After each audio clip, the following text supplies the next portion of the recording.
you're taking point on this one. I am taking point on this one. Okay. We are now live on Kick, Twitch, and YouTube. Wait. Kick? Yeah, man. Wait. You've stood that low? Wait, what do you mean? Why do I hear myself? And secondly, don't you want to get dressed? I'm gonna be playing D&D after this, so that's a no. Okay. Wait, stop this. Hello? Oh, I think it's because of this. Hello? Wow.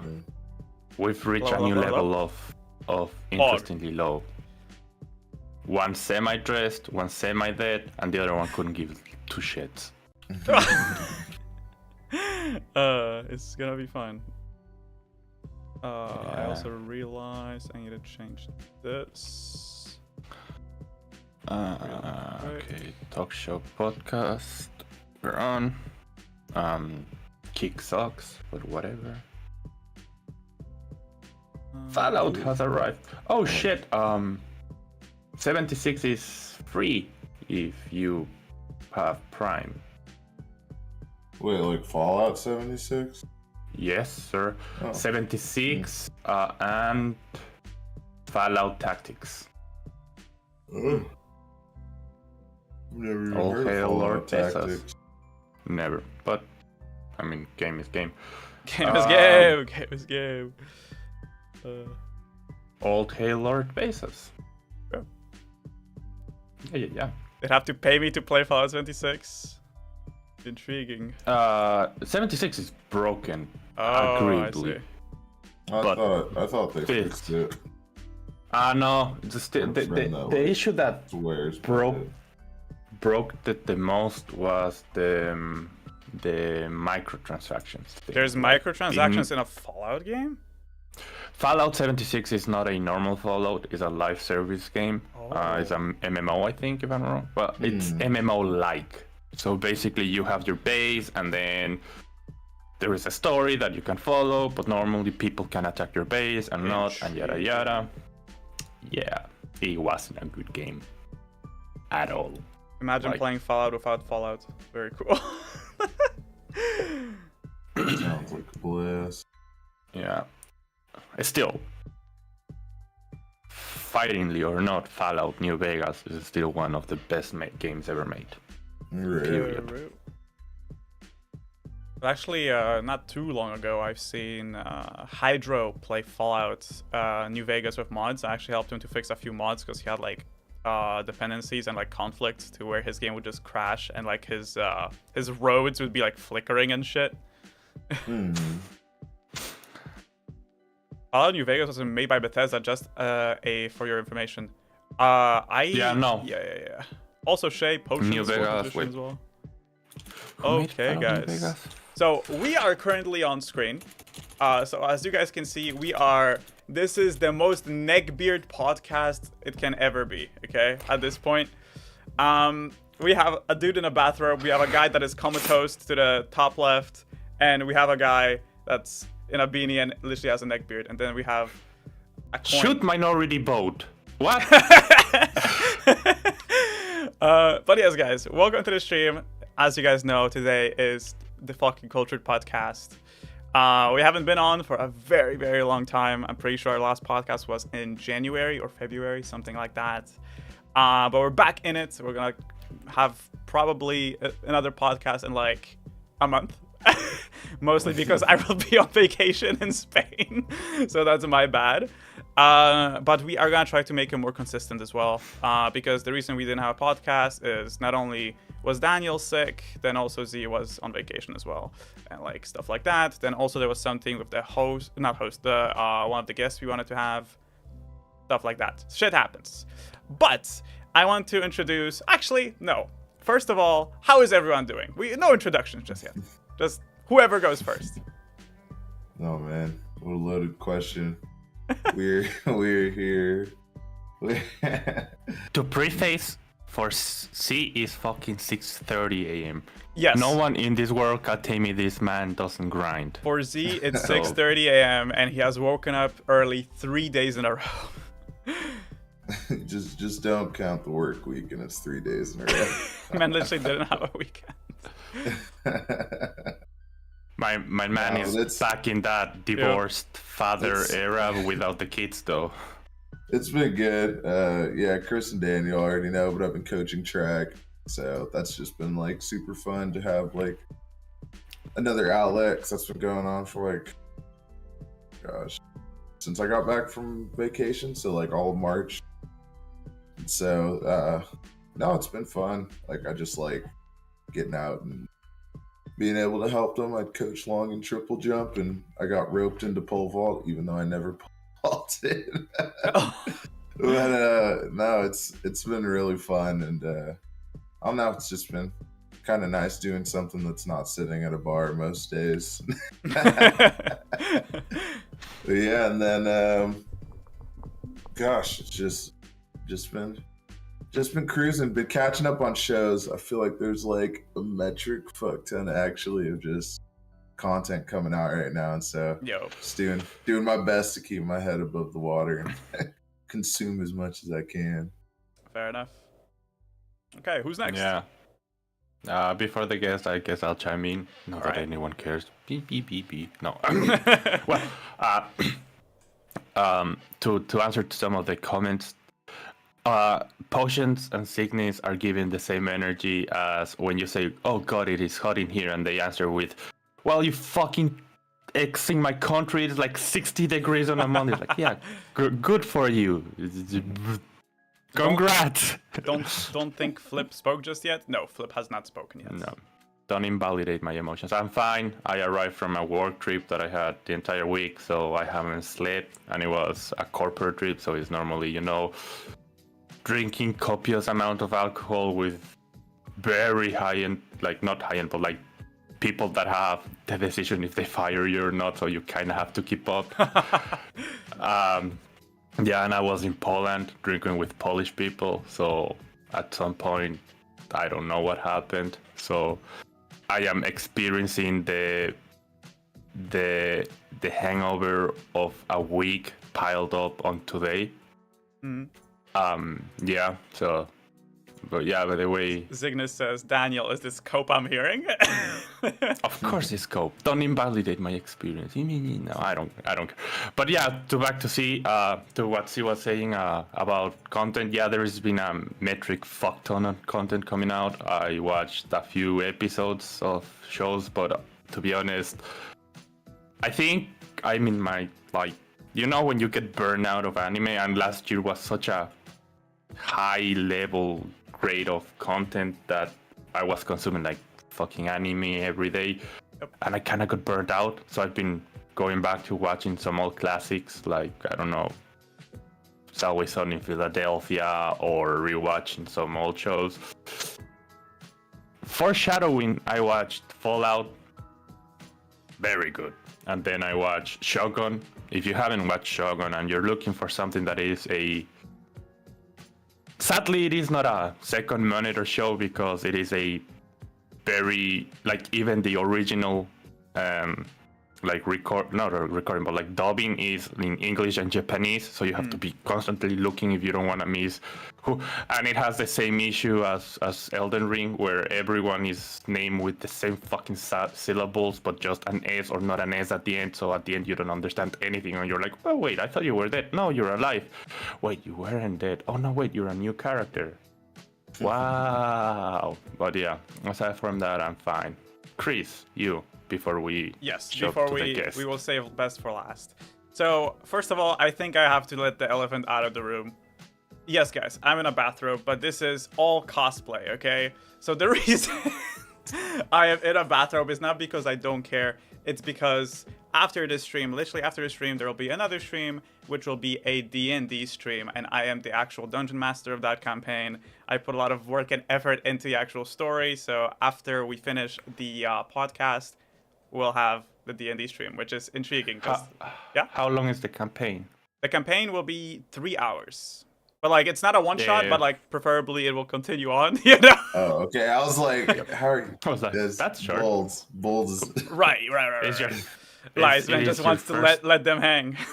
It is your first time as a DM. First time as a DM, and like yes, indeed. However, we put a lot of effort into even making the scenes. Like we stayed up till 6 a.m. making the scenes with me and Element, just generating AI images, stuff like that, making everything clean, making everything. So it's stealing art. Yes, we were I stealing can't art till believe 6 a.m. you do guys. this. Disgusting. And I can't wait for Flip to chime in a second about that as well. But besides that, but besides that, my day, like my week, honestly, has been like very, very busy. Not only with school, like just deadlines from Friday till now. I've just been so busy, like no time to breathe, honestly. And throughout the week, I had like 3 deadlines I needed to meet, and before that, I also had some exams, stuff like that.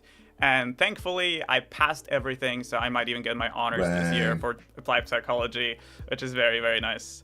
And yeah, besides that, we've been cooking. So now I give it to you, Flip. Tell me, how have you been? How are you? Who are you? My week has been like boring as shit. I walked 2 hours to get an audio splitter so I can get my mic to work. Oh. And my mic is shit as well. It's honestly, for me, it's serviceable. Like these guys are just haters. They're haters. I just got asked if Hey. it was a little muffled, and I said, yeah, that's it. I It just doesn't sound heard it. bad. I was just telling you what I heard. Okay, bro. Okay. Screams of agony can be heard unmuffled or not. It's just a quality if you can hear them. Don't worry, Flip. It's not as bad as Daniel and mine. Brother, my Yeah. microphone is good. It cuts out and it dies. But yeah, I need to buy a new microphone. literally- Y'all have extra studio put- you- microphones. You put in extra emphasis when you just in that sentence alone you spoke, and you could just hear the distortion. The louder you were, you could just hear the artifacts in the audio. Very nice. But Oh, really? Wait, Flip, I have an idea. Wait. what's your idea, Flip? And he died. He died. But in between Overdrive. until he fixes that, let us know, chat. How are ya? How is Yes. everyone? How is How you everyone been? doing? Thank you so much for joining in. As I like the podcast, also kind of a bit out of nowhere, especially after Yeah. the podcast was supposed to be last week, I think as well, but it didn't happen. But yeah, and also we have a lot of Who is topics. playing D&D with you? So Maybe burn Potions, sometime. who's here in chat, we have Cygnus, who's gonna be playing as well. We have Element, who helped me make the scenes. We also have Hime, and we also will have. Wait, who am I forgetting? Potions, Element, Cygnus, Hime. There's 5 people, and Joey. Are you going with a classic like middle? Yes, Middle medieval. age, Yes. medieval, Yes. yeah, Yes. Cool. Yeah. I might join in the future. Hell yeah. I've I dabbled even just to long even enough. set the tone and the premise of the I guess like the setting, I guess, of the campaign. I also asked Joey Legend, who you probably guys know a lot since like I rate him a lot. He's also just good friend. I know him from way back. Z probably knows him as well. Yeah. Yeah. So I asked him if he could actually like voice over like the start of the campaign as a narrator, and he actually did. So like I have a fucking Oh, that's MP3 recording, and we will play it at the start, and like everyone would be able to hear. It's very cool. Like I'm very That's excited for this. awesome. And like Awesome. oh, you guys have to see it. Just even if you're dying looking at Juicy. It's Holy fuck, Potions, spoilers? not What a do you mean spoiler. spoilers? Not a spoiler. It's something to get you hype. Dude. He's very You don't hard. know anything about it. Yeah, you know nothing about it. You just know it's. You Why are you just know spoiling it's it, a man? variation. Are you spoiling, man? Yes. Okay. No, he's back. Welcome back, I'm Flip. about to- Now tell us, how are you? Well, I'm really shit now. Okay, better. Well, Better. one of us. Yeah. So, Flip, who are you? Whew. Who? Who? Cares. Ooh. Oh, there it is. Asked.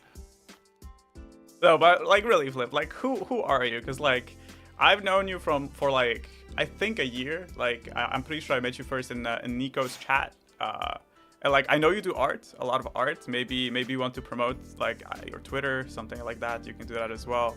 But yeah, tell us, like, what are you about? Yeah, I do art and gaming. Okay. Yep. Like? So I have a question then. Like, what got you into art? I don't know. I think I thought I could get bitches because they draw a lot. Okay. that's not the Okay. case. Solid. That is solid. not the case. Solid. Okay, in that case, I'll just move on to the default questions. Like, for example, oh wait, let me scroll up here. When did you start watching anime, Flip? When I was like 10, maybe. Okay, and what was the first anime you watched? So like, what was your first experience with anime? My first experience. Watched like Naruto, I guess. I don't know. Okay, and like, did you like it? Like, what was up with it? Like, did it engage you?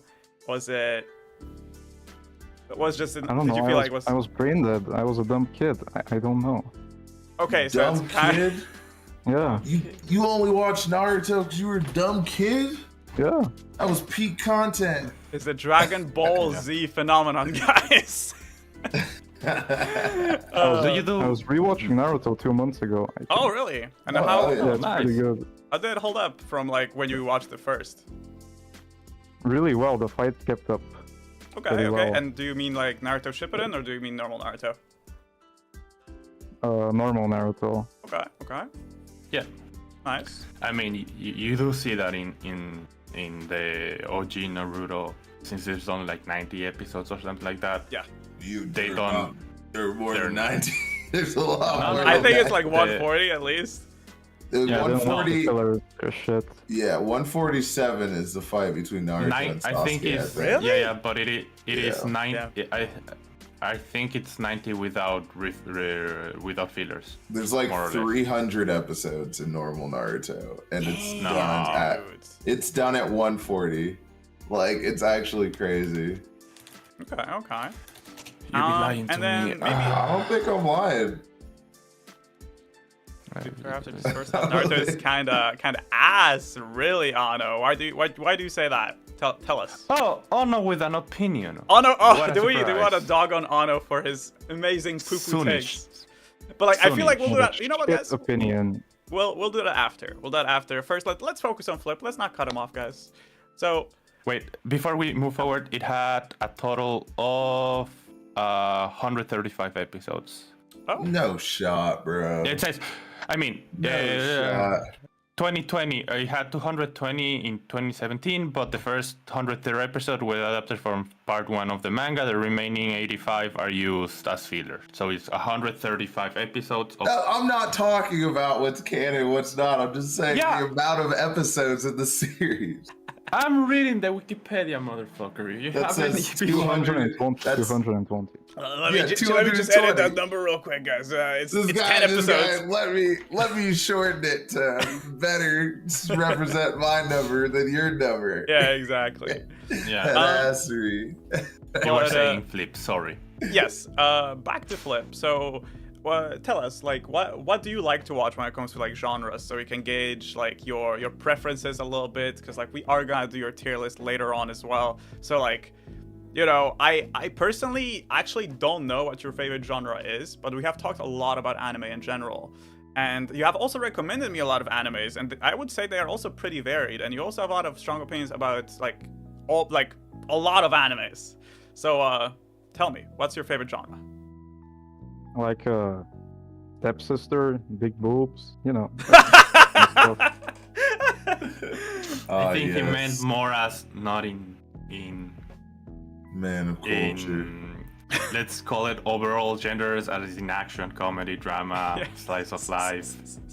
Not in what do you want to hit the mouse to, okay? Yeah. I So watch whatever I see. okay, and So no watch no- preferences. Genres. no No preferences. preference. Okay. But okay. Okay, So if you don't care what you Let me- watch, but like when it comes to maybe themes instead, like do you watch psychological stuff maybe, or like I don't know, fantasy, stuff like that? Nah. Don't care either. Okay. okay, so let me then rephrase. If I were to come to you and be like, "Oh, Flip, the member of the Council of Knowledge, I hereby request for thee 3 of thy topics that or 3 of thy series that I shall watch to get to know your taste." You have Good question. only 3 decisions to be like, "Hey, look, I will tell you watch this, this, and this, and we could talk for an hour." Yes. Or 3, depending on how she feels like it. So hit me with your top 3. They don't have to be well known. They don't have to be long. Just tell me your top 3 or top 5, whatever it is easier if you're having too much of an issue. Top 3 genres? No, or- a series. It can be Let's go with series. series. Yeah. Gurren Lagann, Hajime no Ippo, and I don't know, Code Geass maybe. Okay. Fire 3. Those are Fire base 3, choices, Fire Flip. 3. Like actually, very base choices. And so like I hear fighting, but I see like very plot heavy, mostly animes. Yes. It's like Gurren yeah, Lagann, Code yes, Geass, Hajime no Ippo. Hello. Right, yes. Okay. And then I also see like mechs, so like maybe sometimes futuristic. Okay, intriguing. Okay. And Then let me ask you something to maybe get to know you better. Yeah. Did you start doing art first and then watching anime, or did anime inspire you to do art? I watched anime before art. Oh, interesting. And would you say like your first drawings, because a lot of people learn to draw through anime, but there is as well a bunch of people that will say that, nah, I don't like drawing anime, I prefer the like Western cartoon style. What was like your approach? Was like, I wanna draw big titty women's and furries to make bank. I started with realism. I was pretty cracked, but then I stopped drawing for like 3 years. I came back like this year. okay. Oh, interesting. So you do it professionally, right? Or as a No, I'm a beginner still. Okay. If you don't mind me asking, are you I'm guessing because we're kind of all on the same age range. Are you doing art, or are you planning to do art as a full-time thing, or more as a, hey, I have it on the side, I can make a few bucks, and I just enjoy drawing? I'm planning to get as good as possible within a year and then start doing commissions. Hell yeah, dude. Like Interesting. Awesome. even for by the way, also a new thing that Spotify introduced is that you can actually see the video now for podcasts. So now we don't have to be like, yo, for audio listeners only. We don't have to do that anymore. However, it's still nice because not everyone will just be eyeing their fucking Spotify screen, but still. For those that are like actually actively watching right now, for example, to the left of me, you can see. I'm pretty sure you made this, Flip, correct? This is your like avatar that you made. Yeah, right. Yeah. So like even this, like Flip has a lot of drawings. He has also done fan art of me. He has done. I'm pretty sure it was the guy from Beyblade as well. I've seen Yoko Littner, I think. I've seen a lot of good shit. Seen a lot of good, cool shit. So, Flip. Wait, I don't think. Check our channel. What? Check the art channel. Yes. If you want to see most of his art, join Discord / Yeah. Brain Inc. Let me just do a Discord link right It's on the link. Yes. And if you are in any other platform, just go to Twitch, go to his channel, go to the link, click on the link, open Discord, log in, press join server, take the roles, accept the link? roles that will allow you to watch the Oh, no. and if the instructions aren't correct and you ended up joining Cult? what is it? Big Hustler Academy, we apologize, but we do not take that refunds. again. Yeah, that happens sometimes. See, since we are the epiphany of the essence of alpha males, we normally get mistaken with them, right, boys? Oh yeah. Big Now the alpha. link works. For some reason, the bot Okay. decided to just say, no, I don't want Yeah. to play with you anymore. That's how I met Chris, actually. He was one of the counselors in the seminars, for how to become a Sigma male. He really is the definition of red pill. He said a lot of things that day, right? See, me and Z yeah. were surprised. I was like, wow. That was the boy first really day your likes third one eye color. open, boys. First day. Yeah, Leading- exactly. Leading the class. Yeah. Also, You Tom, guys- welcome to the stream as well. But we have a lot more questions to get to know you, Flip. So, for example, what are you currently watching? Only Konosuba, I guess. Oh, Hey. yeah. 2 Alright. episodes of the new Hey, season. I'm pretty sure. Yeah, the new season of Konosuba came out. What are your thoughts on it? It's great so far. It's great. Okay, and what do you like about it? Like comedy, I guess. I don't know. It's really fast paced. Ooh, I agree on That's- that. Hell yeah, yeah. And I feel I like haven't watched it. you haven't. Can I ask you something? I watched the first 10 seconds and I didn't even realize. Is it a continuation, like a third season, or is it like a remake? It's the third season, right? Yeah. Well, there's that Oh. woman from the movie. Like the Oh. first episode, though. Yeah. Okay. Awesome. I was Okay, like, that I was was confused cool. how you Yeah. got the idea that it was like split apart.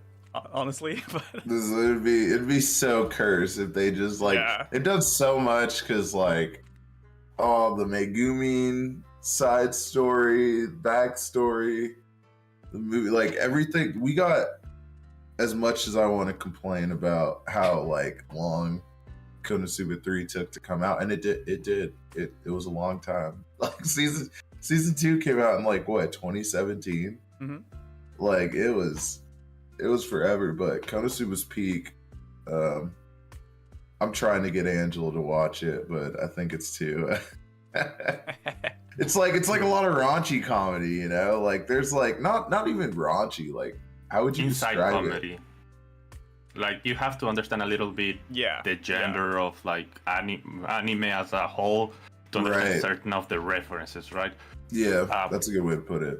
Actually, that's something that I wanted to talk to you guys about. That it just literally reminded me of when you were saying that. Like a few weeks ago, I was having a chat with my basement dweller friends.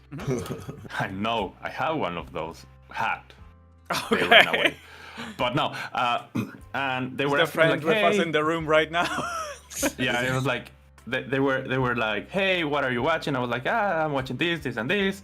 They were like, oh, so you look like, and I have a ReZero t-shirt, and it's like, oh, what is that t-shirt from? And I was like explaining it, what it was about. And then I found myself using the word isekai. I was trying to explain. Yeah, I was like, Right. it's an Right. isekai, and they looked at me like, What the did fuck you is that? just did you insult me? I was like, no, no.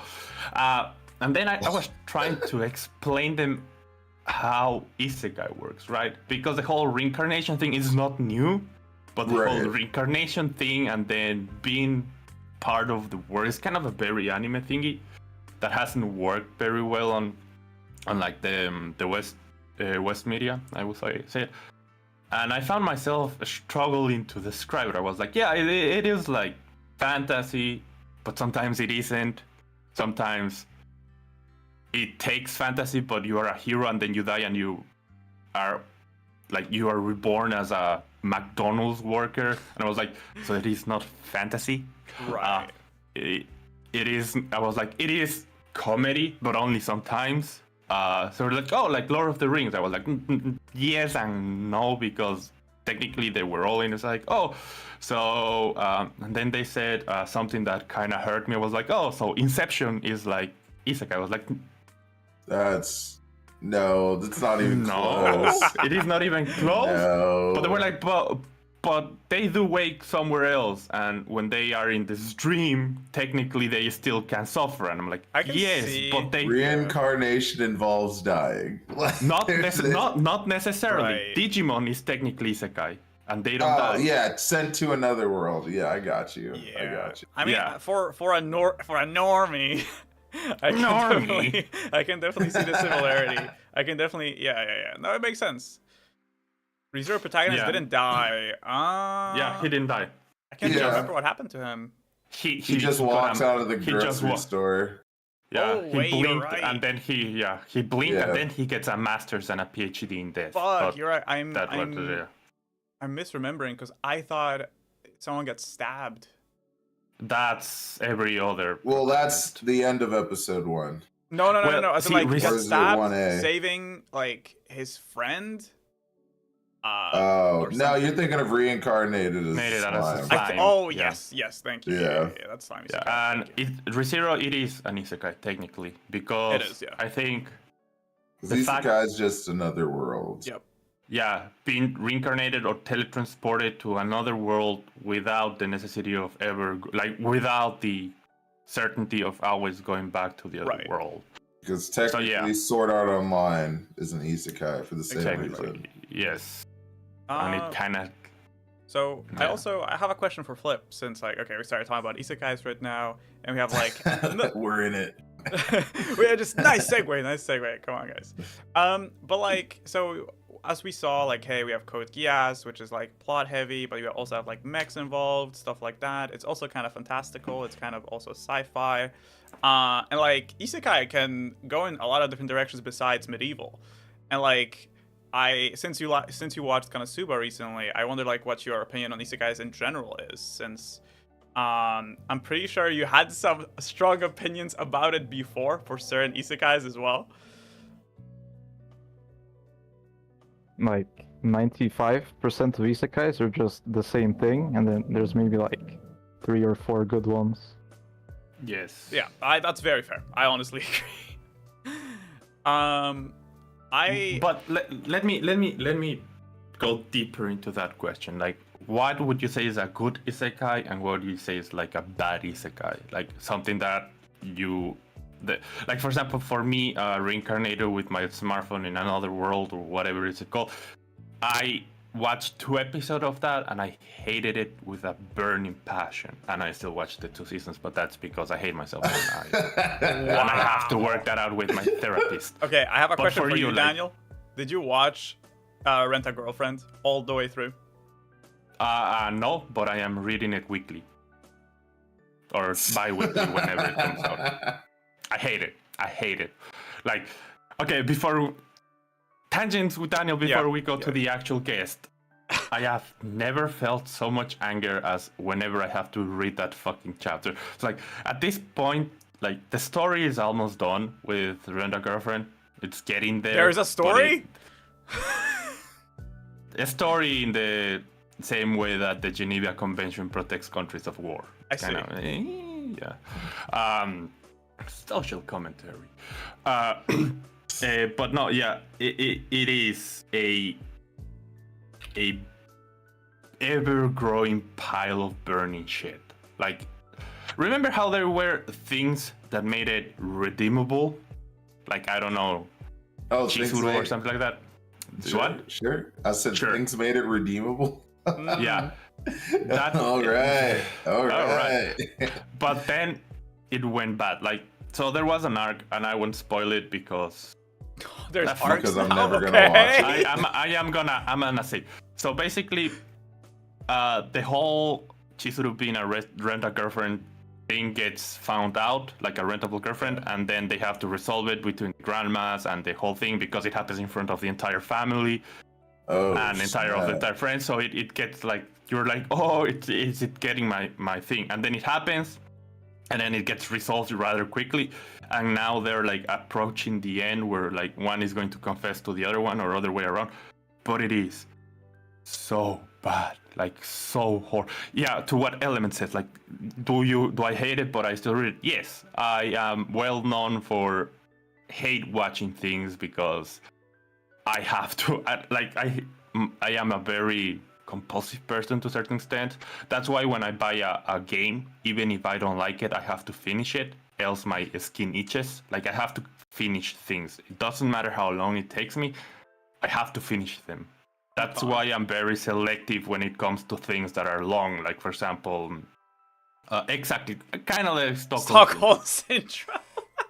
Like, for example, one of my Bro, worst decisions dude. ever was watching Sword Art Online. I despise that shit. Like, I hate it. Love it.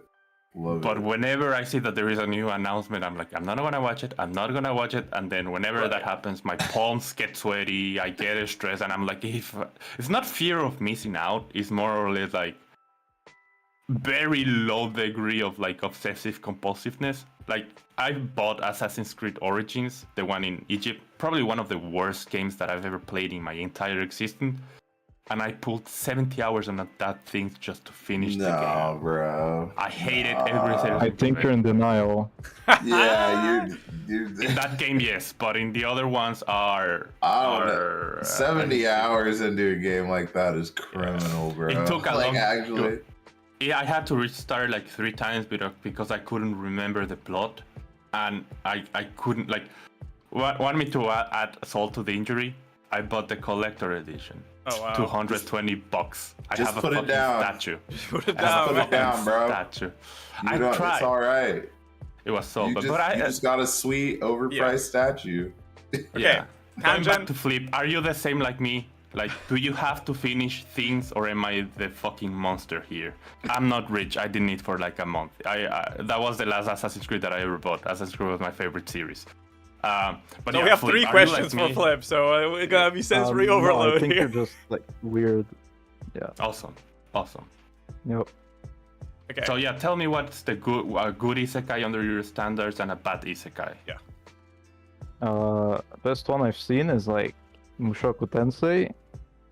Okay. That one, I don't know. Most of them are just average. I can't think of anything. I And just why don't watch that Mushoku? anime. Why Mushoku Tensei? Why? Yeah. The story is great. I mean, it's weird, but it's great.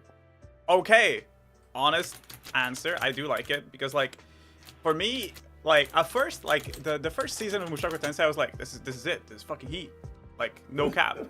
And it was kind of weird, but it was like, hey, like it's the anime type of stuff, the things you I was expect, right? vibing. Yeah. Right? Yeah. And then like I was recommending Mushoku Tensei to like people because I was like, yo, this is actually like pretty good. And then they're like, so I watched till season 2, and I'm like, yeah, how good is it? Because I haven't watched it yet. And then like someone like Galoris is like, yo, so I watched season 2, and then like there's like 2 scenes where the kids like fuck in Mushoku Tensei, and I'm like, they do what? They do what? Yeah. And I'm Yeah. like, that's insane. But besides that, It is. besides like the very, very like on the nose, like I guess hentai at that point, I would say the plot of the anime is actually very good. Also very well thought out. I feel like they introduce you to the world very well as well.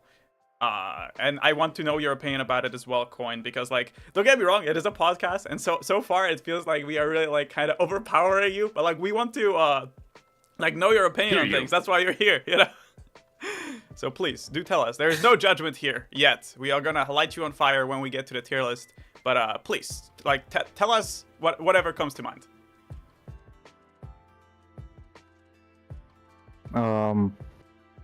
Well, in season 1, like, I was gonna quit it because when the maid cheated with the husband, it was fucking stupid. They got a kid as well. I was like, what is this shit? Yeah. Yeah. After that, it got better, especially season 2. And who's your favorite Yeah, I don't character from Mushoku Tensei? I don't know. The guy with the spear, probably. I don't know the names. Secret. Oh, yeah. Secret. Yeah. Yeah. I like him too. Gotcha there. He's very cool. Yeah. I mean, my favorite, although she has a fucking like rock for break personality, like Ghislaine is just so so based in my opinion.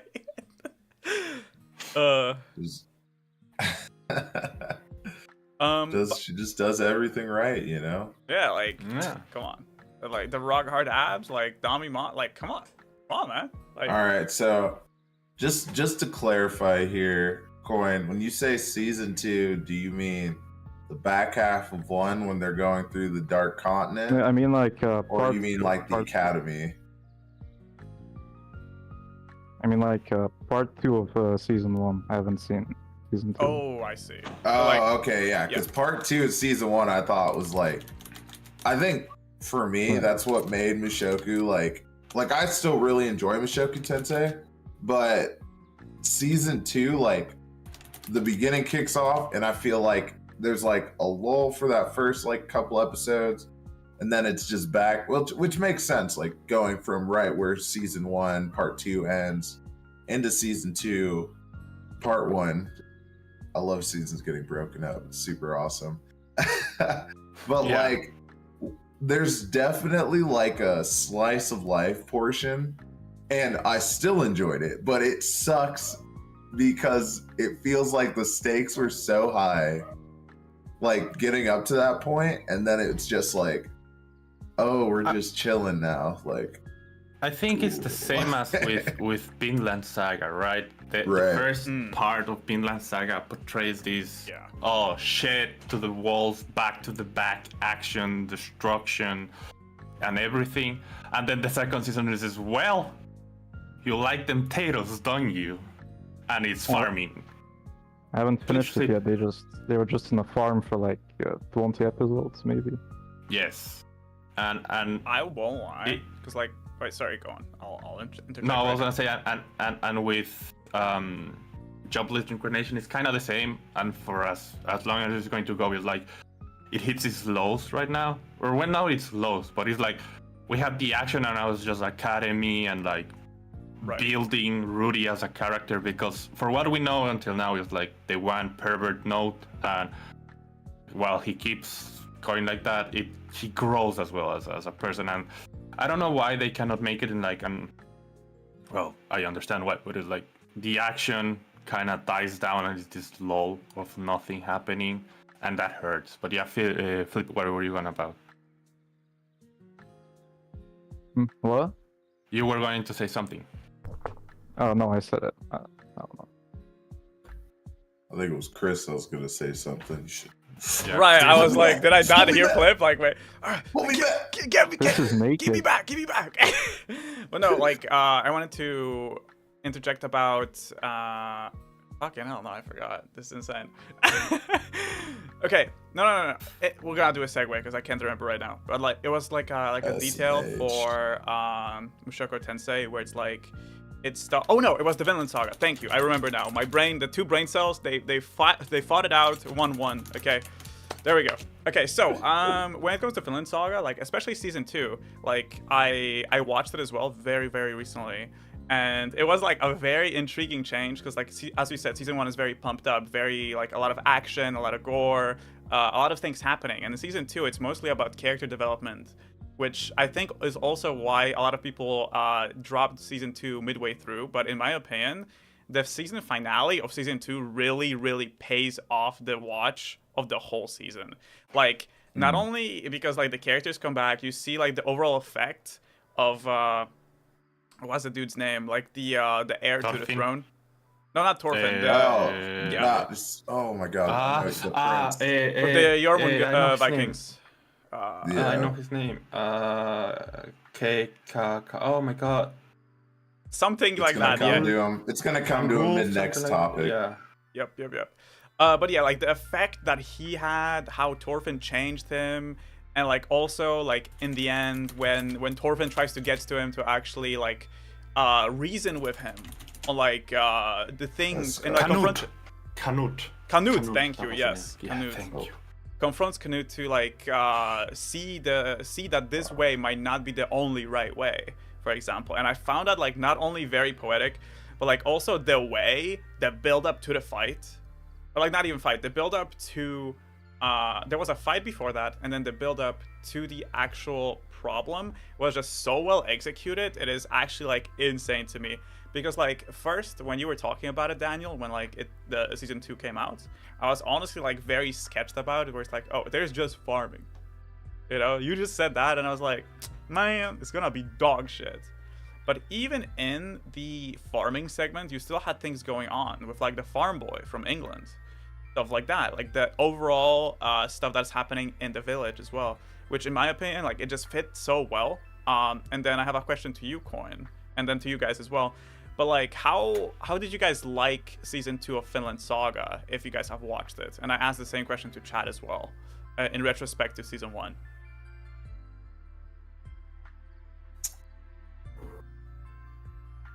Well, I haven't finished it yet. Right. Oh. But until the point that you are at, like how you feel it is going. It's really good. Feels kind of slow though compared to the first one, like by a lot.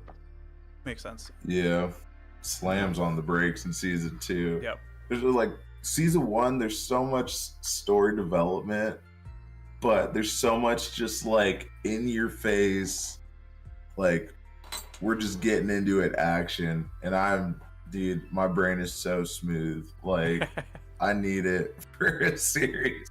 I need to have just something crazy happening. Because like, I mean, I love character development as much as the next person.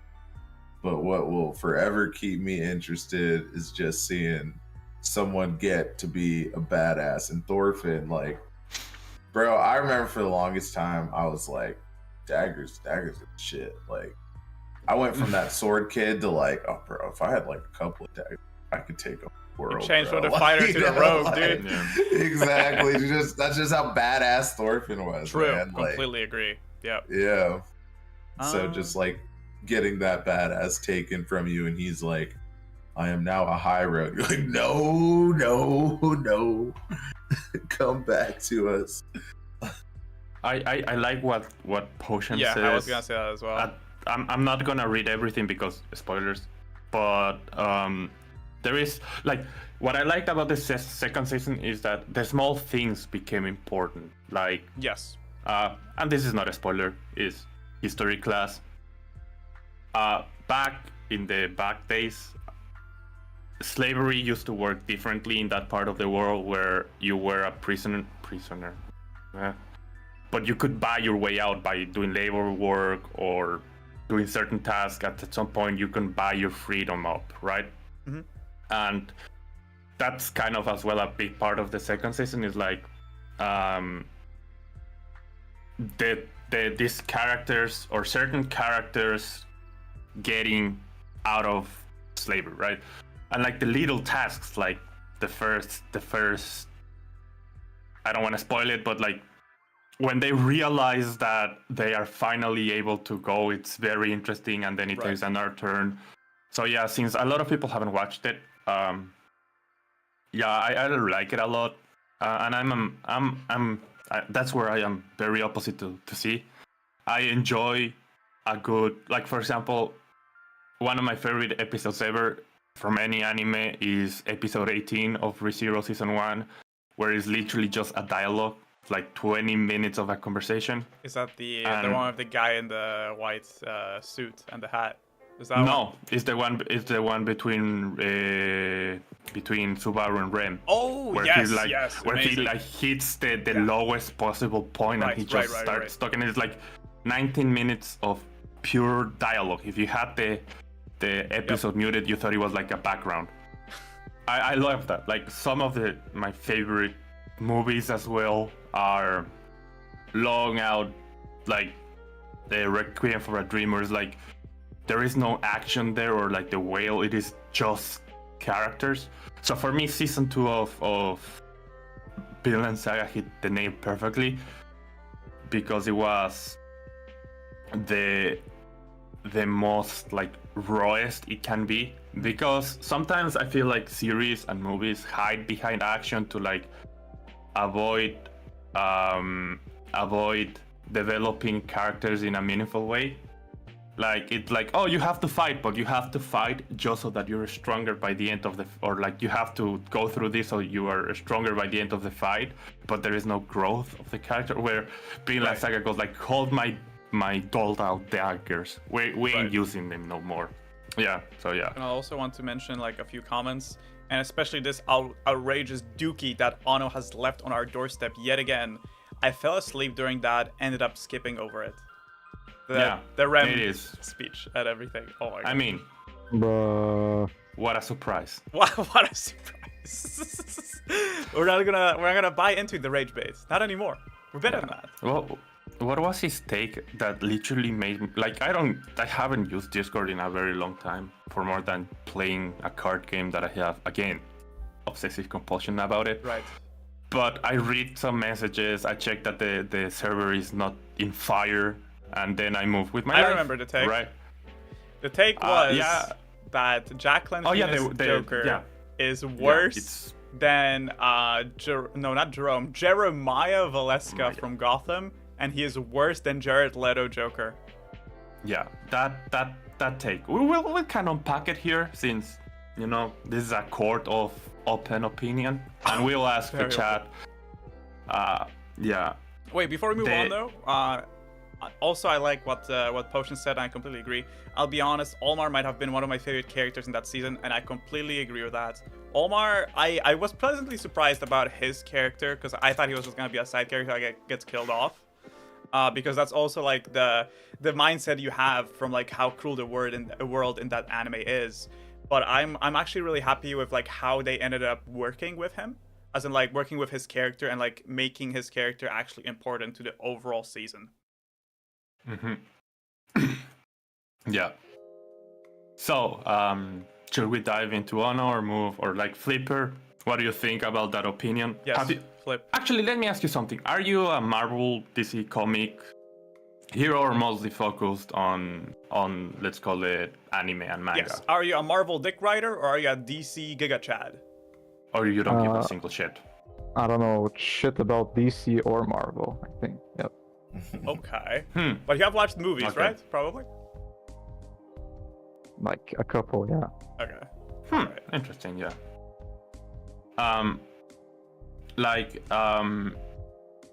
Then let me prod a little bit more. Sure. Marvel and DC sometimes not, but like, have you watched Invisible, Hellboy, The Boys, Saga, something like that, or you ignore that side of the industry mostly? Nope. Nothing? Okay, awesome. Okay, I think in that case, we can like go into the Joker, and maybe since Flip doesn't know anything about that medium, I think we can actually maybe like get his thoughts on it. Before you go, yes.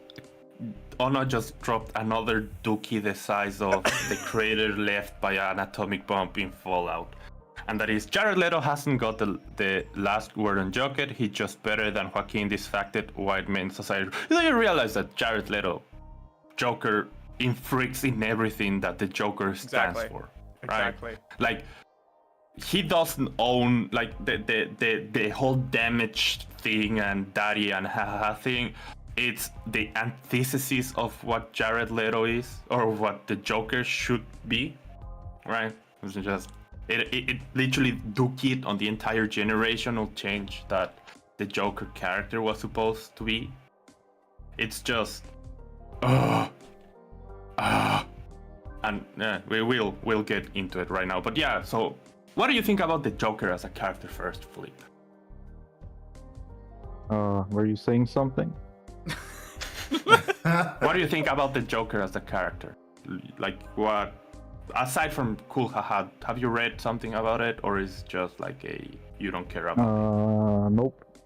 Ain't no way, nah, you're trolling. Ain't no way I heard about the Joker, man.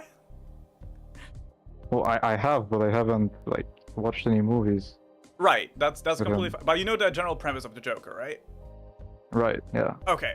So we have the baseline. Cool. So then, the Joker is like clown prince of crime, obviously antagonist to Batman. There's only Batman because there's Joker. And because they are like, I wouldn't say like mirror reflections of each other, because like it's not completely true.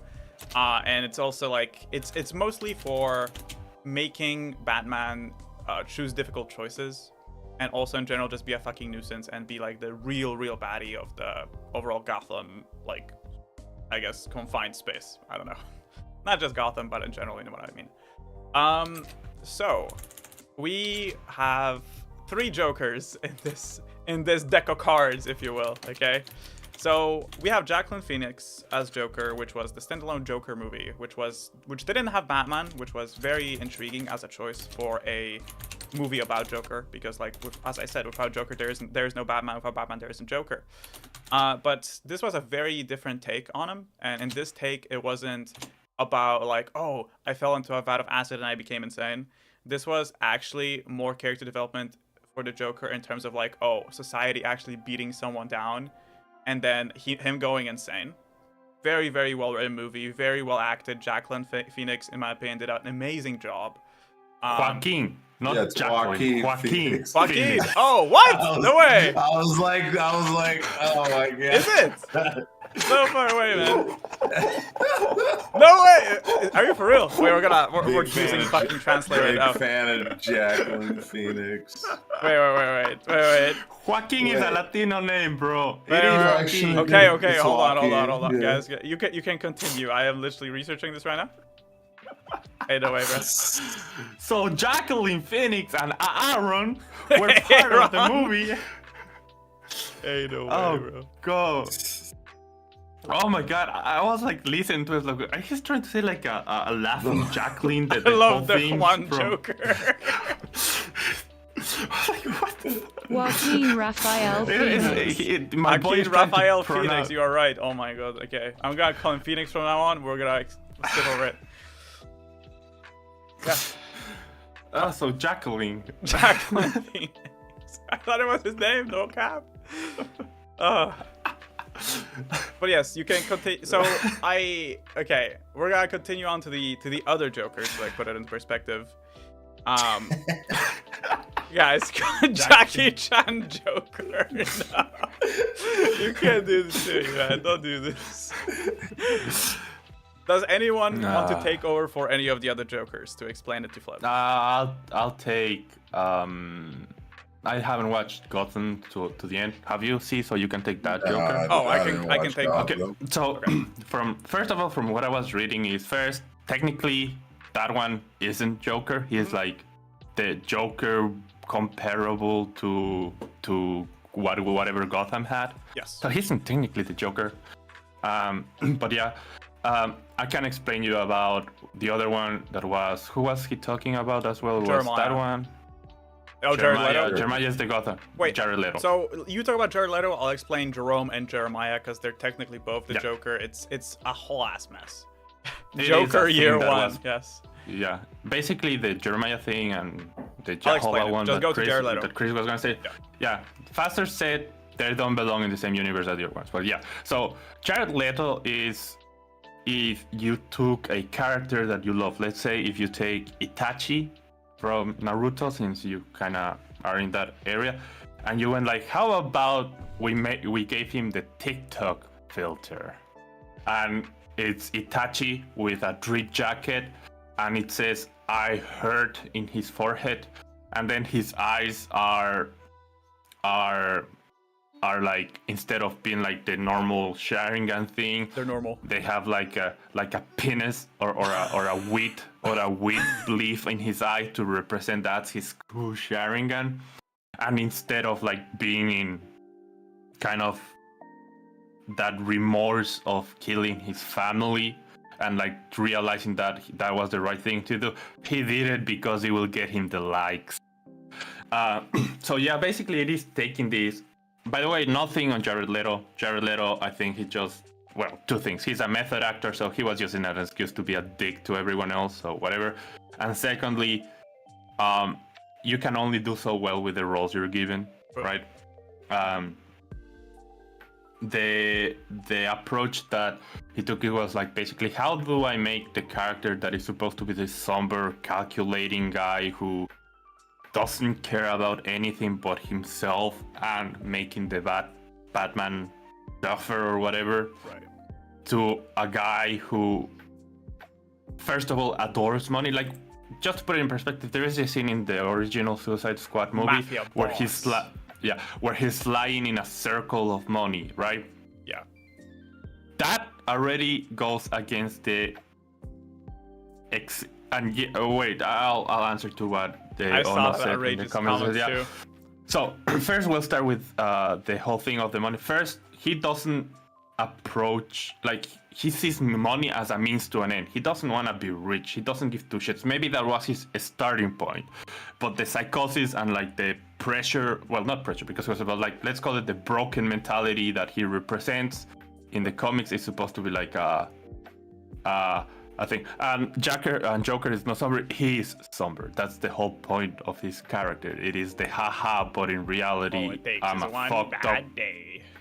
Yeah, it's like I'm a haha guy, but I will do the most disgusting thing. Have you read the Killing Joke? The things he does to Batman Detective family. Gordon. Oh. The things he does in A Death to the Family. If that's not a somber character, it is that he laughs. Doesn't mean like. And by the way, the Joker in itself, it is a somber definition of it. That he makes jokes doesn't mean that it's funny. A jester is what is supposed to be funny, but a clown, the original French clown, is upon on the sad characteristics, and that's why they paint their faces with the big Tears. crying or things. History of you. So go read about French clowns where they originated, and we'll talk about somber later. Yeah, so take that and then take everything that makes everything full and then just make it to sell things. Chris, you can go. Right, so I will explain Jerome and Jeremiah. As I said, it's kind of confusing because the Gotham show, first of all, it starts off with Bruce Wayne's parents dying. However, Bruce Wayne is still a kid, right? And you're like, well, how can we have Gotham without Batman? So the series mostly follows like the overall characters and the city as a whole rather than just Batman himself. But in the end, Bruce actually does become Batman at a very young age. Not very young, I don't know, 18, something like that. Doesn't matter. But basically, what the problem is, there's copyright on the Joker, and since there is like some shenanigans going on with the IP, they can't actually use any characters by name, or like by like not the name of like their, but by their nickname, should I say. So you also can make the characters look like the characters that are from the comics and stuff like that. Besides Bruce Wayne, Jim Gordon, like the people that would actually be in the shows. So for example, there isn't a Joker. There is no backstory for like, oh, I fell in a vat of acid, blah blah. It's changed in a very intriguing way, in my opinion, because we first start with Jerome, who is like a circus boy, and he has a father, he has a mother. He basically he kills someone, and then Jim Gordon catches him, right? And then he reveals that he is the Joker, but not the Joker. Everyone knows Jerome is the Joker. If you watch the show, you will get the same vibe. He even has like this stapled face on him at some point from I can't remember the name of the comic line. Killing Joke? Not the Killing Joke. The Killing Joke? What do you mean? You know what? He staples his face to his. That's a Death in the Family. Oh, Death in the Family. From the New Thank 52. You, yes. Yeah. From the Death in the Family series. Like, he is the Joker. He has the mannerisms. He's like literally. He has an entourage of like not clowns, but they are called the Maniacs. Like stuff. You know, he's the Joker, right? He has basically the Wish version of the Tenmo Wish version of the Joker, but everyone knows he's a Joker. They just can't use the name. That's the problem. And then everyone loves him. Very good acting. Everything is amazing, just from performance to story to everything. However, they end up killing the guy. And this is a spoiler, but honestly, when they kill him, you should stop watching. You should when they kill him, stop watching. It's done. The series has been long done, right? Like 5 years. I have no idea. I say stop watching at season 3, honestly. But like, so they kill him, they bring him back for a brief moment. He's good. Like he comes back. He's actually a good character. And then they kill him again, which is 2019. So stupid. Years. 5 years. Damn, yeah. Mr. Chris, more like Mr. Spoiler. Nah, no one cares. Yeah. True. That's what the is this your first time? Your first time watching the podcast? My Chris. Come on. How many times? He's the spoiler man. He's Mr. Spoiler Man. So they kill him It's again, just- and then, which was a big cop out because everyone loved the character. And then what they do is when he dies, they get his twin brother that now gets introduced into the series, and his name is Jeremiah. Okay, and Jeremiah is like a shriveled ball sack of a Joker. Okay, because what happens? He actually gets injected with the laugh toxin and shit, and he becomes the actual Joker, but again, he's not called the Joker. So he just looks like the Joker, with like a purple outfit, fucking yellow gloves, but he doesn't even have hair. Man is pretty much bald. He's just white makeup. It's complete dog shit. The guy is trying to be menacing, but like the acting from everything, the performance is just not it anymore. Because the enigmatic, energetic, the spectacle that Jerome had was how the Joker would act. And Jeremiah is just a carbon copy of a copycat. So Ono is arguing that Jeremiah is a better Joker and Jared Leto, who is a complete opposite of the Joker, and Jacqueline Phoenix, who is a different take, who was masterfully fucking directed. Fuck off. Fuck. Jack and Jill went up the hill. Wait, what's the second one? No. Jackie? No. Jackie. Jackie! Jackie. Shut up. You're missing the O. It is not hard. Just go like ho ho ho. Just go ho key. And there's like oh. The Phoenix Aki. Man. The Phoenix Man. Just go like Phoenix oh Man. Aki, and there you have the Akin. name. There we go. Oh, Aki.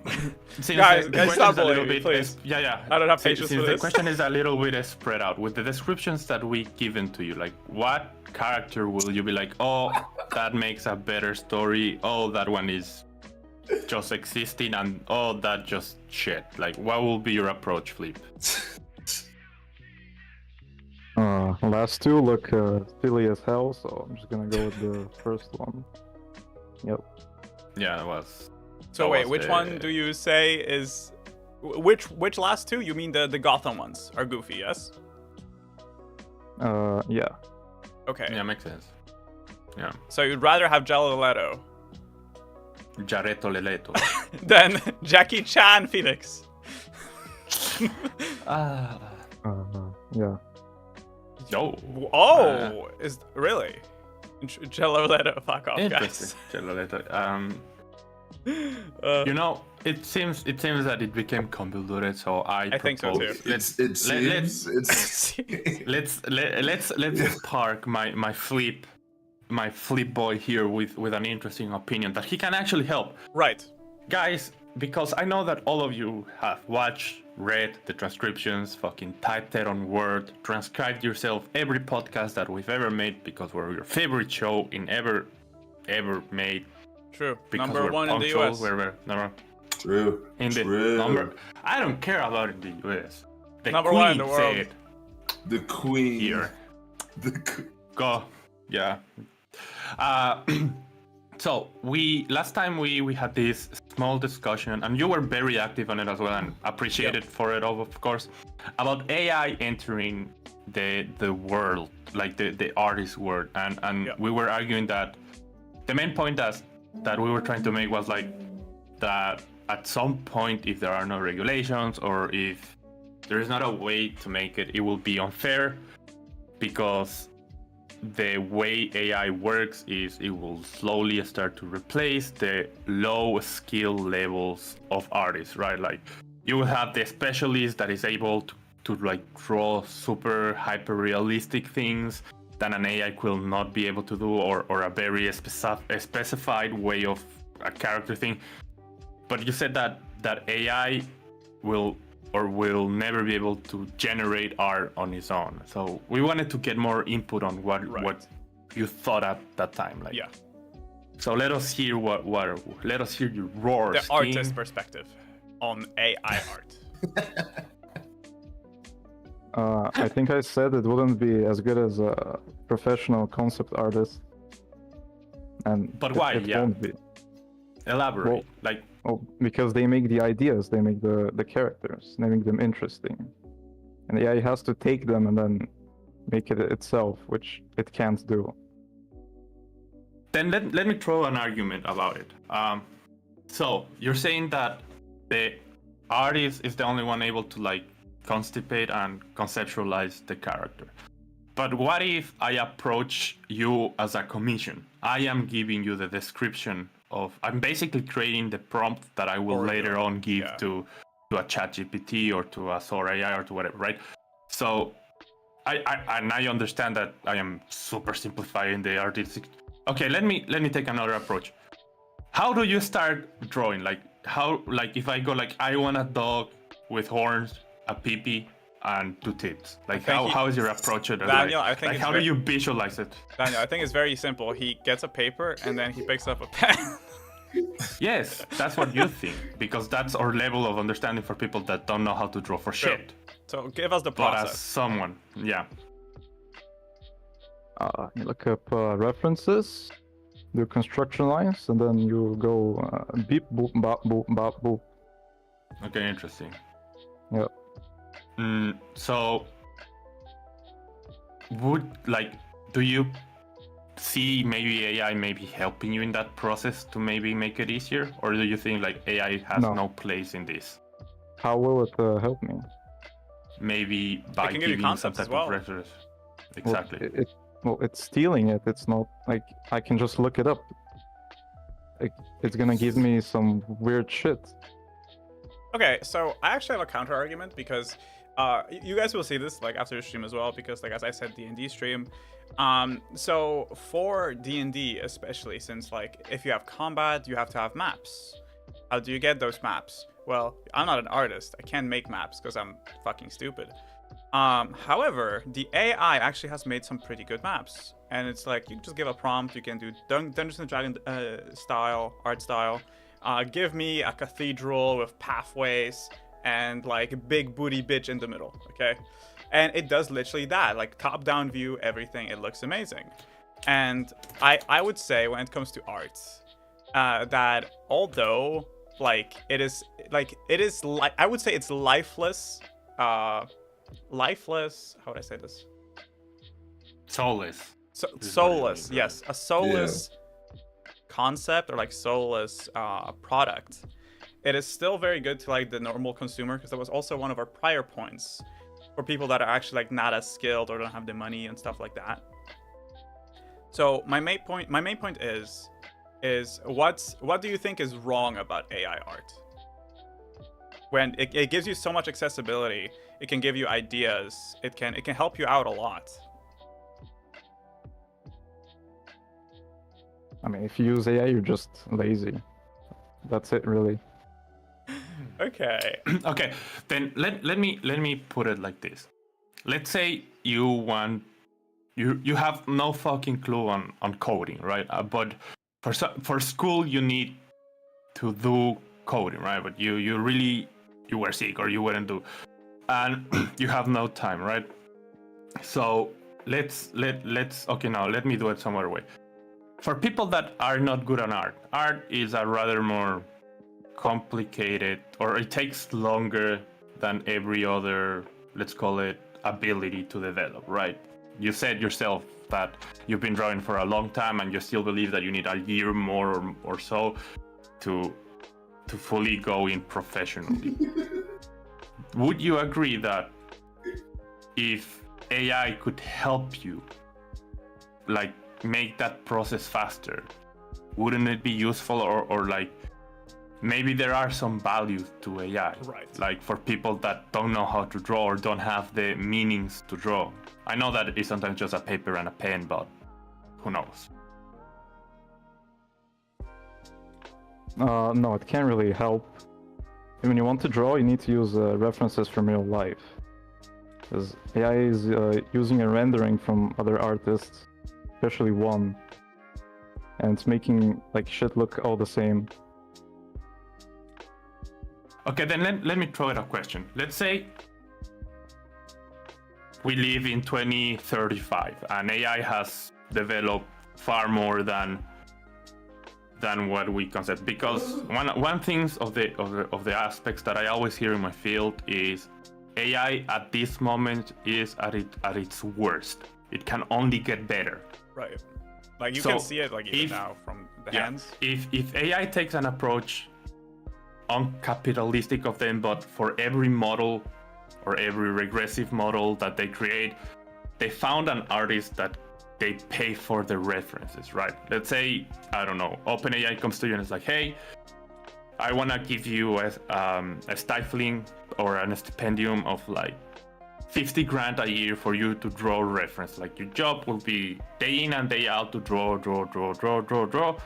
And then the bank of data that you've created is what will feed to the AI. Will you then agree that, or well, not agree, but well, do you think, okay, as long as the artists that are in the background of everything are getting fairly Compensated, thank you, fairly compensated for the work they're doing, then do you think that AI will take a far more stronger position in the art community? Because it will still be helping the end product, and it will be still helping the clients that maybe you don't want to really take because they ask you for stupid shit. But now you have this tool that you got compensated for it, that it will take that simple part of the job. What do you think in that scenario? That maybe AI will improve the way it's handled in the art community right now? I don't think any artist will show his work to fucking AI. and why is that? Interesting. They're stealing his work. What do you mean, why? But it wouldn't be stealing it If you're because they're getting compensated. He gives it away.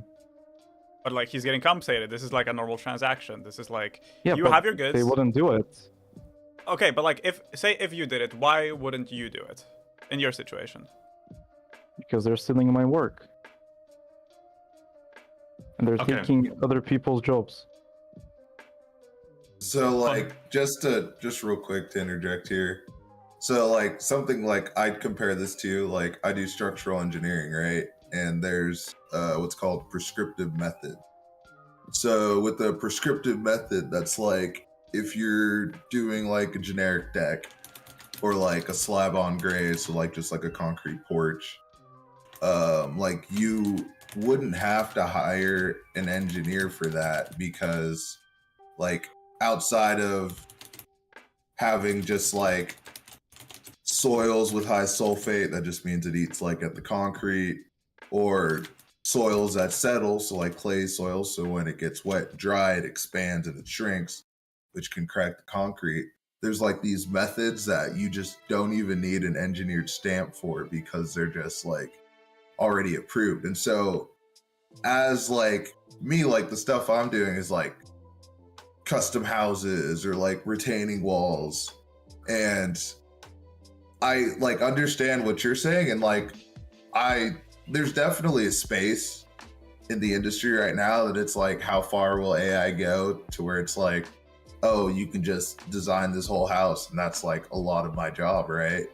But there's also a point where it's at like right now to where it's like someone says, hey, I want to do this like detached garage, or I want to redo my back deck, and that's something, it'll take me like an hour, but like I can spend that hour working on like a $10,000 project instead of something that's like $800, you know? And so it's like, in my mind, comparable to using it to like for a base, but if you want something like serious, like there's still room for the, in this case, the artist, or in my case, like the engineer to step in. That's how I think Daniel and Chris are kind of getting at it. Yep. Just an example of it in like my professional work. In my professional work, and it's kind of interesting for me because I am actively working in deleting my job. Since I am a robotics and AI engineer, I am actively working to focus also. I apologize for the future inconveniences, but no. So one of the things we see that is happening is the overall specializing of certain tasks, and that's what I wanted to ask you. Like, for example, let's take some of the art that you've done, right? You have to do the entire background and everything. Wouldn't it make easier for you and production as well for you to have a AI that designs a background according to a prompt that you gave them based on an example that you've already given to give it, you are compensated for this. We're living in the ideal world, right? You're getting compensated for it. And then at the front, you can concentrate in detailing and shade and the shading and everything of the main part of your art that will be the character in front. In that case, don't you think that it will make your lives a little bit easier in the future? Or are you still like, because I respect as well the 100% like Puritan approach to it. Right. Like no art has to stay human regardless of what happens. If I cannot see a human aspect to it, for me it's not art. Like, well, what is your opinion to that as well? Do you think that it will be better to adapt and then maybe find something better, or you believe that in this field there should not be AI? No, I don't think there should be AI. It's like imagine if the Olympics were just fucking robots. That would be awesome. That would be awesome. Like, that's just dumb. See, but to that aspect, let's take the Olympics as an example. I will say that maybe if it is all like cybernetic humans and everything, it will be interesting to have them compete in their own different category, right? But still have the humane part, like have the normal Olympics on the side, and then on the other different side have the, I don't know, 500 meters run robots with things. I don't know. Right. This is almost an approach. Yeah, my brain fried. That's a completely Robots different with thing. things. Sorry. But it is kind of to what I'm getting. It's like you can have AI, but it be its own completely different thing from art, right? At the end of the day, art will still be what you make out of it, right? That's why you have people in the postmodernism style that is just a fucking white canvas with a strike of black, and that's art. Right. That will never be able to be replicated by an AI, because no human can replicate that, because no one even fucking understands what it is. But I think that is like kind of what we're trying to get, and what we see that is like the biggest and, in my opinion, most interesting approach, which is like that in this field there is no place for AI yet. Right. It is one of the ones that is getting the most contention in it, right? Yeah.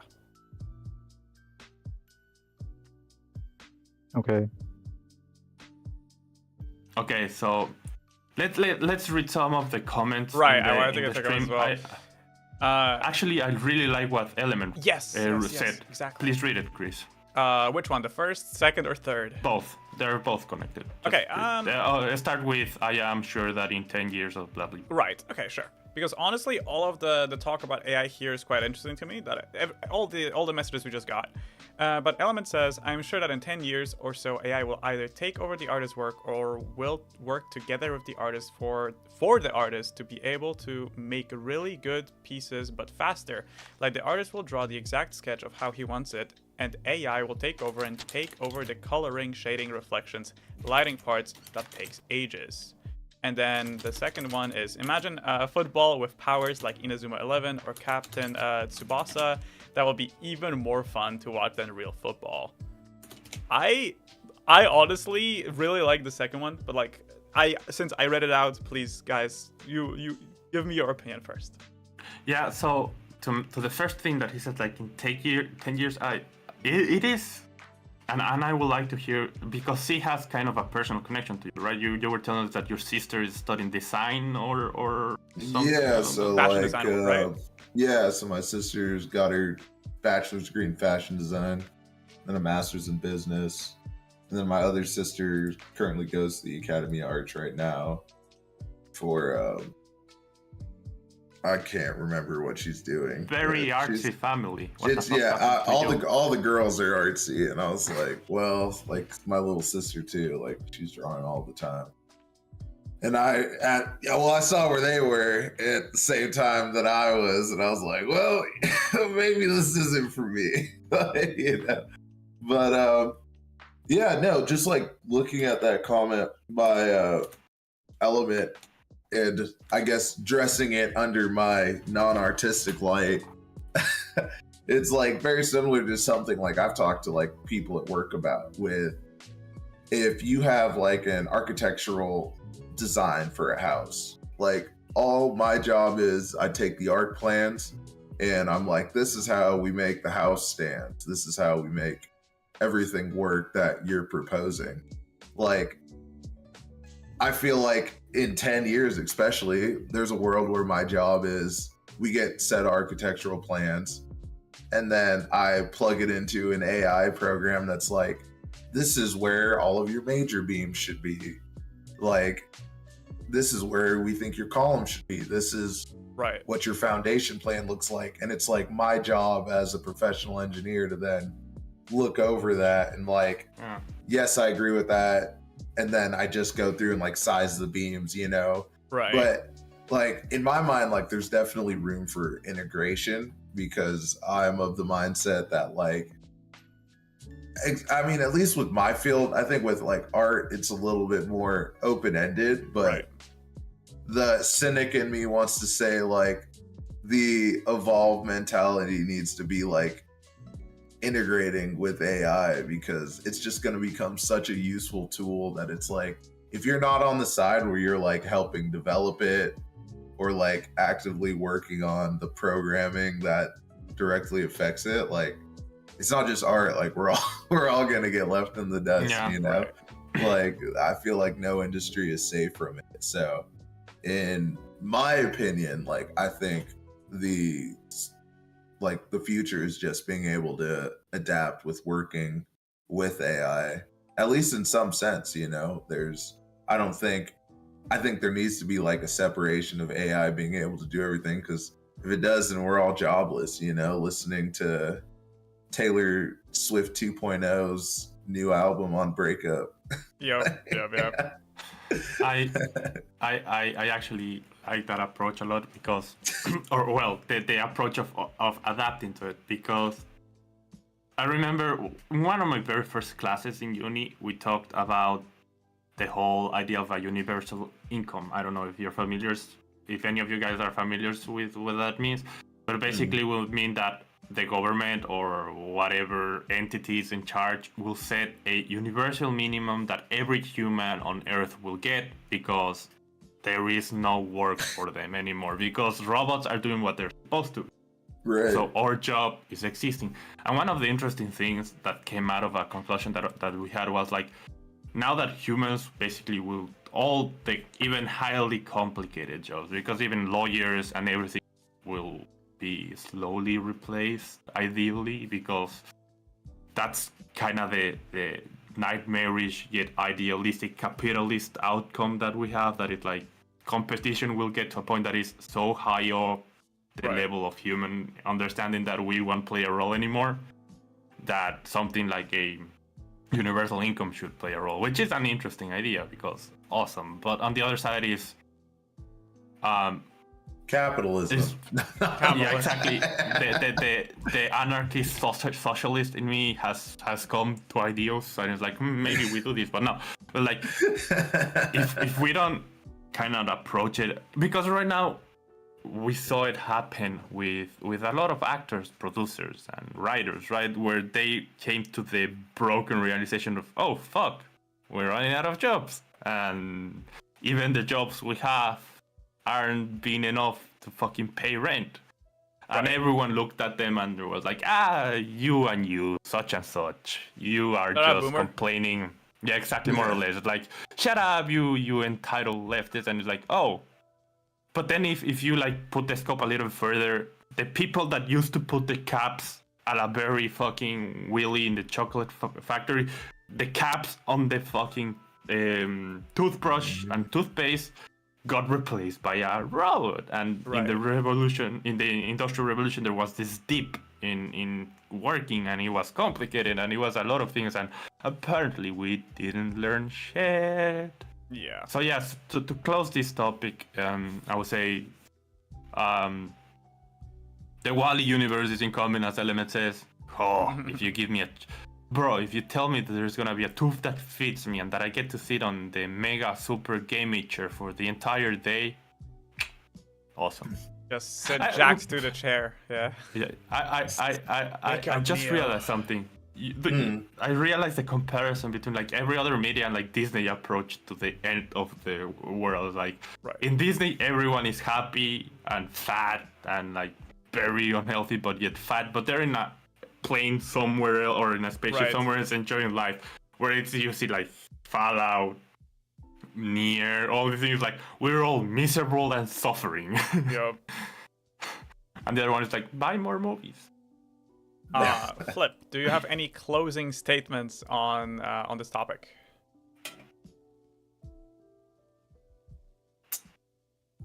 All right, cool. So, we actually have another. What? Okay. Wait, no, you were saying something. What'd you say? No. Okay. Okay. Because we do have a few other topics as well. And that is, for example, Invincible. Invincible, a lot of buzz about it. For season 1, personally, really, really loved season 1.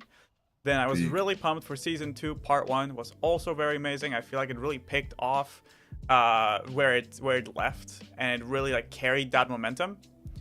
But guys, then we had part 2, season 2. And I want. The fuck are you licking your fingers for? It's complete dog shit. What? Are you fucking insane? Are you? Are you dumbass? What? What the? Are you fuck? for real? Are you for stupid? real? Okay, let me hear your dog shit arguments first. My dog shit arguments. Okay, you guys forget. Not only was there a huge ass break between part 1 and 2 that really lost the momentum of the show, lost the sales, all of that, but all the meat of season 2 was actually in the first part. The second part, anything besides the fight with the brain guy, and everything besides the brain guy is shit. Like there's only two things, and the fight with just the Guardians of the Globe. That's the two things that were the highlight of part 2. The rest was very mid, very slow. It just was all set up for season 3, I think, but it just fell flat. 100% fell flat. You're missing the entirety of the fucking second part. Apparently, you smooth-brained human. Enlighten me, oh wrinkly-brained Daniel. Okay. First of all, because I saw that she had the exact same reaction that I did. Like, what the so fuck? How about I take episode 4, 5, and 6, and 4 and 5, and it was 4 episodes. 5, Yeah, 4 6, 7, 8, episodes. So this is the part where I So say 5, 6, 7. I've 8. only seen the first half of season 2. So yes. Okay. Release. So Z, the first. That's what I'm talking about. So episodes from 1 to 4, bangers, complete bangers. Mm-hmm. Yes. After those, they are just eh. Okay. Let's start with agreeing. Yeah. First of all, the law, like the break, that fucked them up. Yeah, that was very bad of Amazon. I completely agree. That killed the fucking flow of the show a lot. Right. It felt very like it felt empty, right? Yeah. Okay. So let's go overall first. Episode 7 and episode 5 are fucking incredible. I'm not gonna spoil it, but this is the episode where, or this is the part where fucking Mark Grayson stops being a fucking, dragging his feet and realizes what it means to be invincible. Like, how can I do it without spoiling, because red fresh. Like Batman, he has a rule, right? And he breaks this rule very fucked uply. And he's terrified. You're wrong. That happened only in episode 8. It happened in the last episode. Yeah, but he upholds the rule until that point. That's the whole point. It's like, what makes him break that rule? Secondly, Mark Grayson grows. The first part where he goes to another planet and everything is just the start of his character development. In episodes 5, 6, 7, and 8, where he realizes that maybe Omni-Man, while while realizing that Omni-Man is a piece of shit, an alien, but is still his father, and he still loves him, and he hates the fact that he's becoming his father to a certain extent. And you see the dwelling in his eyes of what the fuck am I going to do if this happens? Incredible character development, incredible. The fight with the Lizard Society in episode 5, it's bonkers. Small spoiler, someone gets shot in the fucking head, point blank, and they still survive, making it one of the best fights in the entirety of the series. Then you have the Sequine arc, where they find where not really. I actually like it. It is a fun way to see how the Guardians will interact with each other. This level of distrust. You see how Immortal is broken. I agree. Or well, how Immortal becomes this broken human after he learns what happened. How Robot is just learning to be a human yet still fails. And then you go to episode 7. Where wait. I have the episodes pulled up right now, buddy. Like I have them. You are literally on witch trial right now. Yes, I am going. Okay, episode 7. You see one of my favorite characters survive something, and I love that he's still there. And you see actually he's your growth favorite on character? this character. One of them. I fucking love Rex. Fucking Rex for the win. He's done by the guy who has like TikTok, Mr. Wig, TikTok on the second film, and he's Pimento from Brooklyn Nine-Nine. If anyone cares. Okay. Love him, incredible actors. And then in episode 8, episode 8 is the culmination of it, where you learn actually who or why Invincible becomes hated and why everyone is afraid of the alternate Mark versions. Yeah, the alternate Mark version, which will play a role later on. And you kind of see Mark use one of the strongest sentences in the fucking series is, "I thought you were stronger." Mm-hmm. That fucking line hits you like a truck non-stop.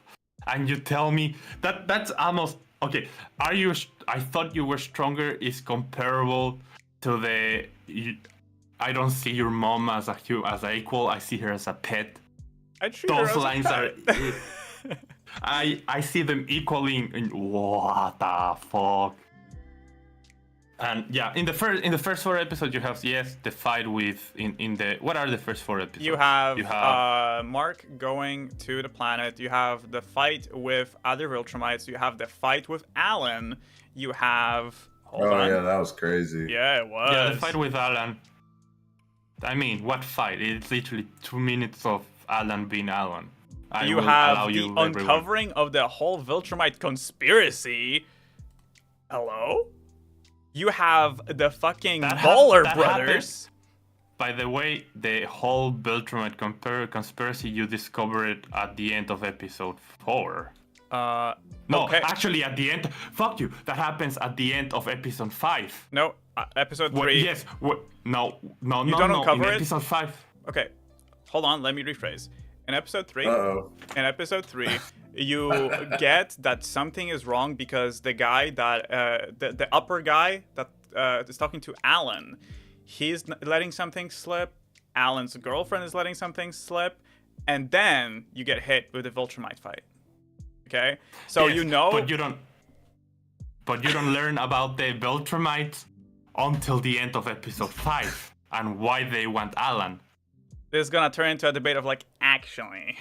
Actually. If you read the original comics. I was gonna pull that one, but then I realized no. I cannot be that nerd today. Okay, but before we continue, because I feel like we are now kind of halfway through this, first of all, Flip, have you watched Invincible? I like Omni-Man's ass. I think it's Now we're cooking. Now we're cooking. Okay, so I take it as a no. But have you no. have you actually watched it? No. Oh, Okay. Okay. That is unlucky. So, okay, Just it's seen good all that me we getting haven't kicked spoiled out. anything so far. Have you not? Didn't you see how hard I was trying not to? I know. was smashing my Louis, head. did you know how hard I was trying not to that? Yeah, for you, actually. Thank you, thank you, Chris thank you. didn't spoil anything.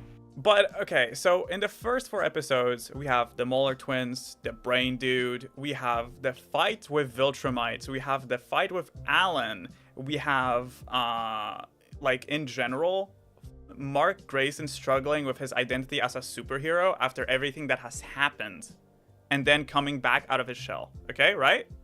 And then now we start with No, episode 5. coming out of your shell happens in episode 5.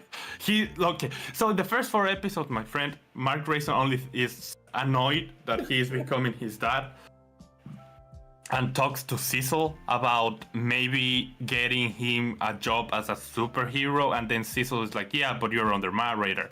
You know how little you thought about the first 4 episodes? You completely skipped the underwater arc, where Mark Grayson is underwater. Oh yeah. Completely forgot about that, you see? And that is important to this thing. But whatever. In the last 4 episodes is where all the things that you talk about get a conclusion. You get Mark realizing that he's stronger than he thinks he is, and he's a danger, Episode and 8. he needs to... Yeah, episode 8. Episode 4, you have Mark realizing that Episode 5? he... Episode 4, season part 1? Yeah, that is... Episode 5 is part 2, Thomas. I guess. Sure. It's the end. No, because that's a time skip. Episode 5 is part 2, my friend. Do you mean... Okay, we are dancing so hard right now. Like, I'm throwing, like, fucking punches. Okay, I'm so throwing let's go. No. Let's go with one pass point that is like post Ant Planet and before Ant Planet. Everything post Ant Planet is episode 5, 6, 7, and 8. Everything before the Ant Planet is episode 1, 2, 3, 4. Right? So nothing of what you said. Yeah. Okay. Say. No, go on. Okay, so post fucking Bug's story is what we're gonna use it, because I don't even want to talk The about Bug's it much. life. Past Bug's Yeah, life. the Bug's, yeah, exactly. The Bug's life, in that point, he realizes that, oh shit, I'm not even that big of a dick. My pee-pee is not that big. And then, by the way, you're gonna be thankful of me for seeing this, but when you meet Anissa later on, you I know don't need to Anissa. know who is Anissa. Anissa is Yeah, crazy, yeah. dude. I'm I talking was to actually chat, yeah. surprised she was in yeah. part 2, dude.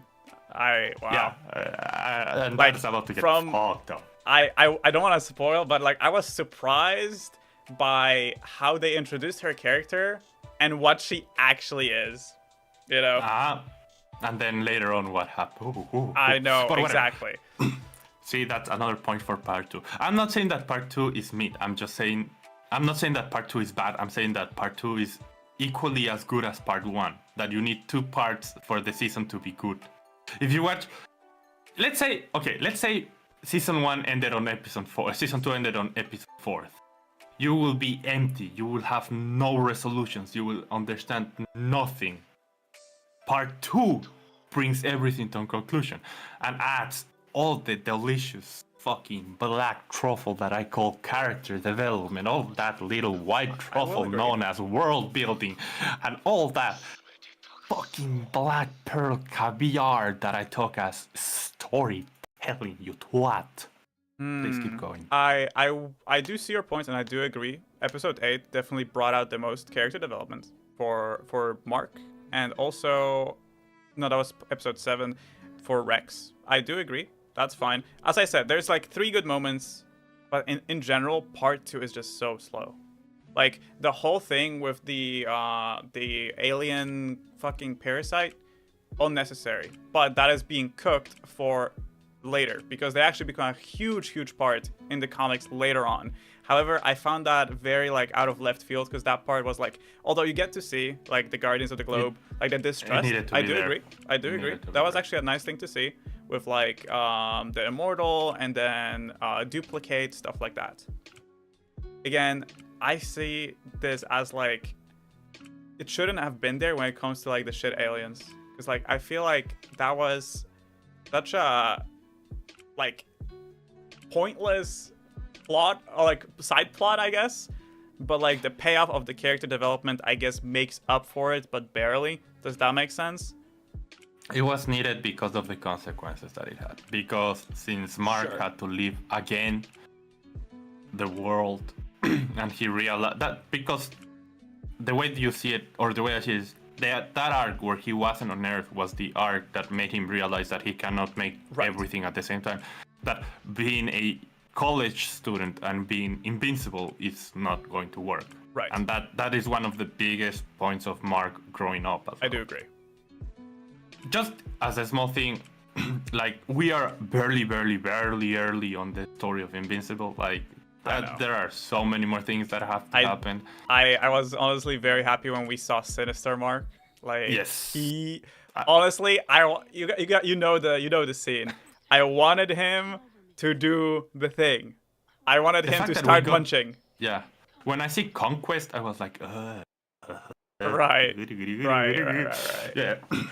But yeah, I would say like part 2 is not bad. It's okay. I will upgrade it from mid to good enough. That is all you're getting, because the payoff, I guess, is there for the arcs and development. However, it's just so slow because there's a lot of exposition, a lot of thinking for the character, and like there's not as much action as in part 1. Yeah, action is not necessary. If you see Vinland Saga, you'll agree with me. But yeah, you know what else happened that I seem to be extremely happy? And I know that, first of all, war never changes. But wait, what changes wait, hold on. I didn't know you were changing a topic. Flip. Any opinion about The Invincible? I know we talked a lot. I know this must be all very confusing because we're trying to dodge spoilers left and right. We are dodging and weaving like like we're in a, I don't know, like judo contest. Please enlighten us if you have anything to say about Invincible. Would you, from what you've heard so far, would you like to watch it? Because in general, season 1, banger. Season 2, pretty good. Yeah, I would, definitely. Okay. That's good to hear. And have you heard about Invincible before that? Or is this also just something that flew under your radar, like The Boys, for example? Oh yeah, I've watched a bunch of videos of it. Oh, okay. Very silly animation at times. I actually kind of really like the animation, because it's like, damn. And especially I love the Comic-Con scene where they show all the tricks for animation. Oh yeah. Dude, that... See, another reason why part 2 is so slow, like fucking blood coming out of my nose, okay? Like, it's literally just dripping. It's just so slow. It's like, you have one whole fucking episode where nothing happens. 0 things happen. It's just talking about comics. But anyways. Yes. You didn't see the whole thing like, maybe it takes longer and has to be breaking out because 2 years of production. Excuses. Like, Yeah. Shut that up. was the lighthearted part. Sure. That one is the throwaway. Sure. If you watched that and you didn't enjoy it, I'm going for your jugular right now, bro. No. If you watched that and you didn't laugh or had a good time about it, because the whole point of that completely throwaway scene I was to unfazed. Make you laugh. Yeah, see, you're stupid. Amazing argument. Thank you. Yes, thank you. But yes, I give you the pass to change the topic right now. Yeah. Who of you have ever played Fallout? Chris? I did. Yes. See? I've never beaten a Fallout, but I have played Fallout. Oh, same. Me neither. Please, have you ever played Fallout?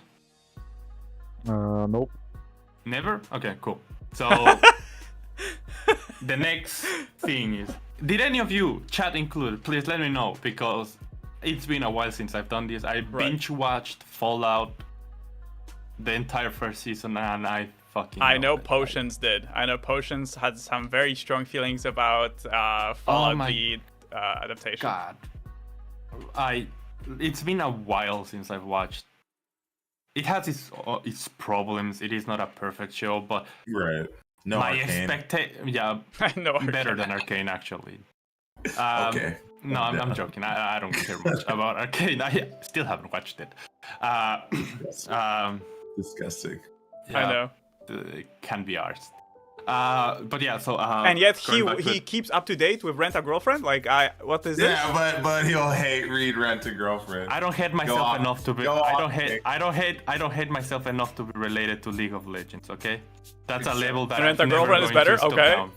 Okay. Okay. I mean, average League of Legends playing Rent a Girlfriend, they are in the same tier. Not even close. You know, Not by I'm much. gonna go ahead and disagree with that one. Not But even go close. off. Go off. We'll hear about that. Let's stay on here. So potions, tell me, what do you think about the I'm in chat, of course, of the Fallout series, because I'm guessing none of you guys watched the I series. haven't seen it yet. No. No, I've been my watching way brother's too been much stuff. preaching it. I can actually name a few Yeah. things that I've recently watched because I've actually watched a lot of stuff. As I said, like I finished Zom 100. I finished. Yeah. I finished. What's it called? Food Wars season 1 and 2. I finished Mashley. I finished Space Dandy season 1 and 2. Finished Prison School. And finished Solo Leveling as well. And Yeah. Blue Eye Oh, Samurai. yeah. Like I've been Solo stacked Leveling's on the fire. animes. Boss lad, come on. Yeah. So yeah, to go a little bit about Fallout, and then we can jump into our list. Is first of all, I'm happy that after Avatar, which was a okay Yeah, it thing was that pretty good. existed, I enjoyed we it. had this thing that showed that if you care about the source material and you ask, because for Fallout, the series, Todd Howard and Bethesda were heavily involved in it, and it actually came out. Like, it has its issues, its pacing things, like, okay, I see what you did there, but like, I found my favorite character ever, fucking the Ghoul. This is an incredible character. He's played by Walter Goggins. If you don't know who Walter Goggins is, he plays Ball in Injustice. I don't know if any of you have ever watched Injustice. He plays, he's this very underrated actor that a lot of people don't realize how talented he is, and yeah, whatever. But every time he's in a shot, you know shit is about to get down. Like, it is bloody. Like, I was so happy that they kept the series bloody. It was like, in the Fallout games, there's this system called BAT. I don't know if you've ever seen it. It was yeah. They kind of were able to reproduce Really? the bloody as hell. It doesn't pull any punches. I like the every character archetype in the show is beautifully played. Like the innocence and idiocy of the the Vault Dweller thinking that the world is fine. Oh right, yeah. You have the Brotherhood being the Brotherhood, and it felt good because even if you have no idea about Fallout, I think that you can watch the series and still come out with a sense of fulfillment. Can you? I have a question for you, since like I know a fair amount, like not fair amount, but like I know a bit about Fallout, and I know there's like big time jumps between all the games, and I know there's a lot of like different things that happen. Can you tell us like maybe which like time period the series takes place? So I don't know if you know how. Okay, so Fallout has a kind of a messy timeline. I know. So basically, if I'm not wrong, it takes place, if you play the games, right after Fallout New Vegas, when the okay. Republic of New California just disappears. Okay, I'm not gonna say how, but yeah, it takes part right. But the implosion. It takes about 50 years after Fallout 4. That's what I heard. So if you kind of time it the things, because in Fallout New Vegas, the New Republic of California is still something that exists. Right. The only spoiler that I'm gonna say is in Fallout New Vegas, it doesn't exist anymore, or it kinda was there, but it is not there anymore. Right. Sandy Shores, which is like one of the biggest cities, doesn't exist anymore. So that kind of pulls it right in between New Vegas. I don't know the comparison from New Vegas to 4. I'm not 100% sure. If anyone can help me with that. Okay. But yeah, so it is. So you follow the story of 3 big factions: the Vault Dwellers, the Ghoul, and you follow the Ghoul. Okay. So the Ghoul plays as the role of connecting the past with what happened. Oh. So, who is he? Like a small spoiler: the Ghoul used to be the actor that used to do the entire marketing for Bolt. For Vault-Tec. And his wife was a very high management position in Vault-Tec. That's as well how you learn what Vault-Tec actually is. I feel like that's a very good connection as well for people that haven't watched Fallout. So so good. I'm actually inclined to watch this show right now because it's surprising. Wow. Yeah, that's one of the good things. You don't need to know anything about Fallout to understand the show. The show just fits there. Like, it was smart that they didn't follow any of the characters in the games. Right. So that you could be introduced to this very interestingly complex. If you've ever played a Fallout, you learn what bolts actually are. Yeah. And I thought that maybe the reveal of what bolts are, it wasn't gonna be as strong as in this, but in the series when they say it, it hits you like a hammer. Really? It's like, oh, fuck. Yeah. When you learn what happened in 2077 as well. So if you don't know, Fallout is weird because it has the looks of the 60s and 70s, but actually takes place in the future. It's like, the war happens in 2077. Where the entire countries drop the bombs and the nuclear Armageddon happens. But it's really interesting, yeah. Music is hilarious. Like hearing like the I just wanna see the world on fire, and like all the timey things fit perfectly. What Potion says. Potion says basically what people of 80 years ago thought the future looked like. Exactly, yes. That's the best aesthetic of it. So yeah, it has a very... What makes it easier is like there is no 3 different stories. It is 3 different characters that follow the same stories with kinda different goals. The only thing that I would say that kinda makes the show a little bit annoying is that everyone seems to be in the right place at the right time.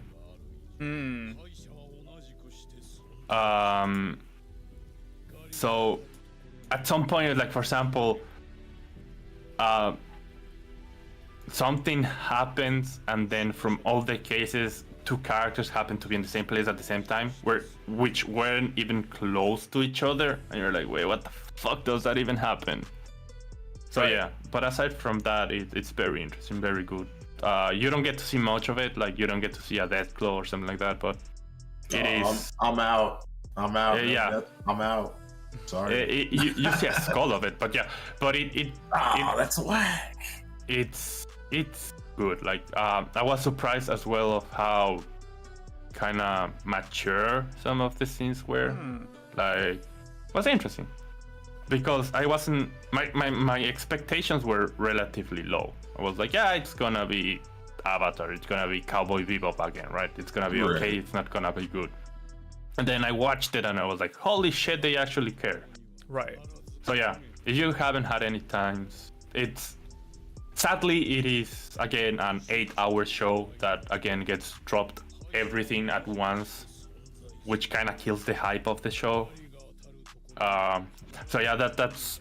I know that I've said that I support binge things, right? But I've become more and more like that I kinda will prefer to be weekly to a certain extent. Yeah, and it's like a little bit overbearing when everything wants to just drop everything at once, because I'm like, I'm already so behind on so many things. Like, yeah, and not only that, but it kills the hype for the show, right? Yeah, because everyone's watching at different times versus like a week-to-week basis where you're like, the whole fan base is like, there's engagement like on social medias and stuff, because everyone's like, they ended it there, like versus like, you just watch episode 1, you tweet about it, and someone's like, what an amazing series. Like, the same thread, and you're like, what? How are you done already? It came out 5 hours. Okay, so with this, I also want to ask Flip, like from hearing everything about this, also maybe a bit over-explaining, because we did go a bit in details, like with my question. But from what you've heard so far, are you also inclined to maybe watch the Fallout series? Maybe. Have you ever like done anything or like played anything Fallout related or know anything about Fallout, or is it a completely new thing to you? Don't know shit. Okay. Yeah. So go watch Fallout. Go watch Invincible. Fallout if you have the chance. And Invincible as well. for sure. Invincible is a must watch. Fallout, I'm only gonna Yeah. watch it because otherwise I'm gonna get.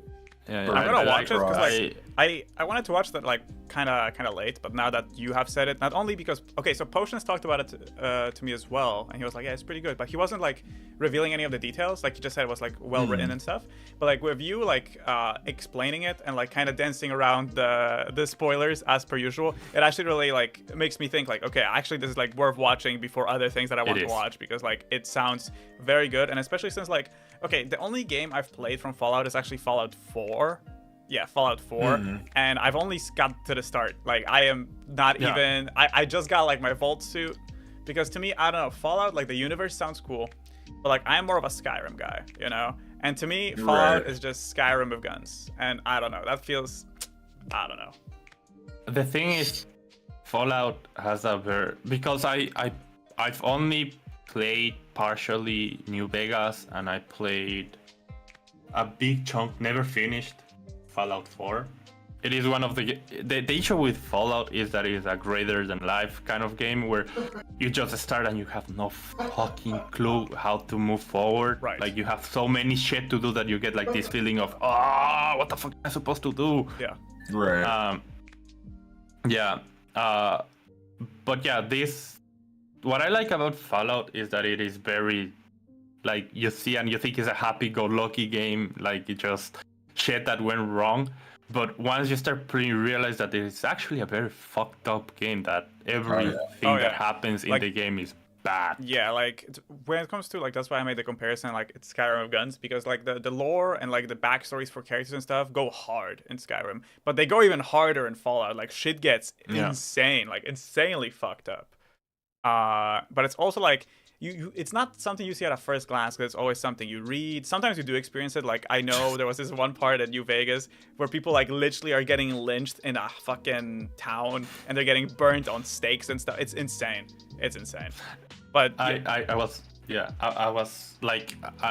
read a little bit about the lore, and so if small spoiler about the world of Fallout, there are not only like the bolts that exist, but there are multiple bolts, like there are 120 bolts. And some of the descriptions are insane. Like in one bolt, there was 999 women and only one man. In another bolt, there were 999 men and only one woman. Yeah. In another bolt, there were 20 men, 10 women, 20 men, and one hungry puma. Or a jaguar, or a pattern. I don't remember what it was. Pattern? There was hungry pattern? Is this Jackie Chan Pantera. Phoenix again? Pantera is what Jackie I meant. Chan. And that was real. There is this fucked up bolt that is beyond level. There's like basically they put a bunch of musicians in a bolt and then constantly played white noise on the background to make them go insane. Right, yeah. And like you read it, it is so fucked up, but it's hilarious. I was gonna say before we move on, I read something from Potions. He says like, I think the curse of bad video games, show, movies, interpretations has been lifted. Right. Buddy, have you been watching the second season of the Halo show? Yeah, don't celebrate before we're at the deadline. Like, no, Halo show in general is just a disaster. Okay, so we technically have only like 54 minutes left into the podcast. We still have the tier list to go through. But maybe, I don't know, I don't think we should, but maybe we want to just kind of brush over Warhammer just really quick. Yes. Okay, so because Chris has an actual opinion of it, I want to hear what C and Flip have about it, so I'm going to paint the picture. And so I'm a person that all he knows about Warhammer is that there are little statues that look very cool, that are painted by men that have known the touch of another human, which I can relate to. It has a very, very convoluted lore that has had more like editorial changes than the Bible itself. Not really. It is complicated, convoluted, and one of the newest things that made me kind of chuckle, but as I said, couldn't care less about, there was not a supercomputer in this world that can calculate how little I care, was so in one of the factions, which I think it was the Conclave. Chris? What did you say? Sorry. What was the faction? The Custodians. Conclave, right? Custodians, thank you. Where the fuck does Conclave come from? The thing. Yeah, whatever. So, in the Custodians, which has been only by lore, they're only male knights. Yes. Because I don't know, some other line said. And in the last few weeks or in the last few days, there was this announcement done that they're introducing a female custodian, which apparently is a bad thing. And before we hear the opinions of these two guys, I'll point to the picture. First of all, it is not as bad as because there are females in the universe of Warhammer. There is complete full factions with only female knights, so it is not that it is a fuck. They fuck shit up. I heard, right? They're fucking? They fucking? They're fucking. So from what I hear, it is not like a black stormtrooper with apparently almost burned the entire world. Could you believe that it has been 10 years since those news came out? That people lost their shit because it was a black stormtrooper. Oh my god, we go deeper and deeper, right? Aren't we? Well, whatever. So the Custodians apparently are only males, and there was a female added, and it ended up creating a blowhole of anger and disdain within the community of Warhammer, which apparently they have. So Chris, what are your thoughts? What are your explanations? So Go for it. I want to clear up a few things. Yes. So first of all, when it comes to the lore in Warhammer, I don't know all the lore, don't get me wrong. However, when it comes to the Custodians, so they are this omega insane Marine Corps that like is just males, and they are like the dick riders for the Emperor, okay? Like there can be a planet or a fucking city burning down, they don't care, they need to protect the Emperor. They are literally bred to just be the protectors of the Emperor, right? And so, for example, the lore for them has originated back to 1988. That's the first time that has been written and has been made with like figurines and shit. And they always said it's only males. It's only males. So then all of a sudden you have the change like a few weeks ago. Like, oh, so now there's female custodians.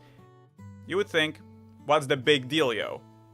The big deal is that like they made it out to be like, oh, we want to be more inclusive and stuff.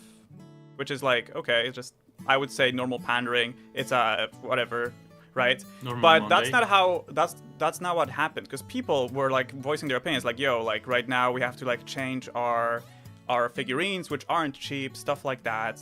And then also they rewrote the lore where, oh, only the first 10,000 custodians were male. Stuff like that. And honestly, although the lore for Warhammer goes very deep, there's not many rewrites in general. And especially not rewrites that drastically change a faction. And like it's not like Warhammer in general like gatekeeps communities or whatever. Fuck, there's no gatekeeping in Warhammer. Anyone can play. There's, as I said, there is this, I wouldn't say same equivalent, but I'm pretty sure they're called the Valkyries, which are like these badass bitches, the baddest bitches in the universe, who just, I can't even explain. They're so good. And they, like, if you measure them up compared to, like, the Custodians, they are, like, so much more grand. They do so much stuff. And they're so powerful. So, like, I don't understand the change. And then the other part of it is when they addressed the concern, like, the concern from the community, they didn't tell them, like, oh, well, it's just a change. Like, it's not a big deal. They actually, like, told them to go fuck yourself. Like, if you don't like it, you don't have to be here, and that's what the drama is about. Like, they are basically, instead of under the disguise of like inclusivity, they are actually making it about shutting out the older players of Warhammer who have been collecting their shit for like years, fucking, you know, insane amount of time, being a part of this community for an insane amount of time, to just telling them to go fuck themselves because no, this is how we're changing it because we like it like this, for no consideration to the community whatsoever. And then like there was this huge thread, and I don't know if you guys know Sweet Baby Inc. Probably. Oh, okay. I'm not gonna get into that, but basically, I'm gonna give you a short synopsis for what Sweet Baby Inc. is. Sweet Baby Inc. is a consultancy agency. Sweet Baby Inc. mentioned, yes. They are consultancy for making games woke, I guess you would say, for just just throwing a term where it's like, you know, and it's again about inclusivity. And you would think, hey, it's good. Like, I'm all about for equality, inclusivity, amazing. But the way they do it is they are making characters uglier. They are making characters like just, how do I explain this? They are changing things in games just for the sake of changing it, rather than actually giving proper substance to characters to actually make the inclusivity matter. Does that make sense? Right. Yeah. Which like is, and also again, like I also mentioned the thing with, oh, go fuck yourself with the devs. That's what Sweet Baby Inc. does all the time. It was to the point where also the people who are trying to root for inclusivity, you can see massive Twitter threads of just pure racism. Stuff like that. Insane stuff. But that's about what I'm going to say about Sweet Baby Inc. If you want to research it, please go for it. I personally just disgusted by it. So disgusted by it. And that obviously had a hand in Warhammer. With like the whole thing, oh, let's change custodians.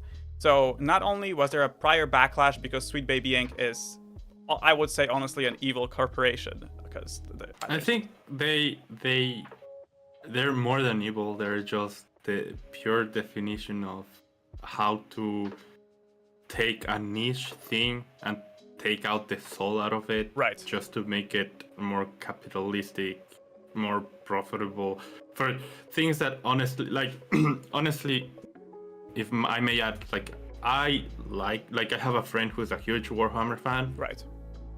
I was literally 3 months ago when I learned that Warhammer and Warhammer 40k are two completely different things. There's so many universes, there's so many factions, like the lore goes mega deep.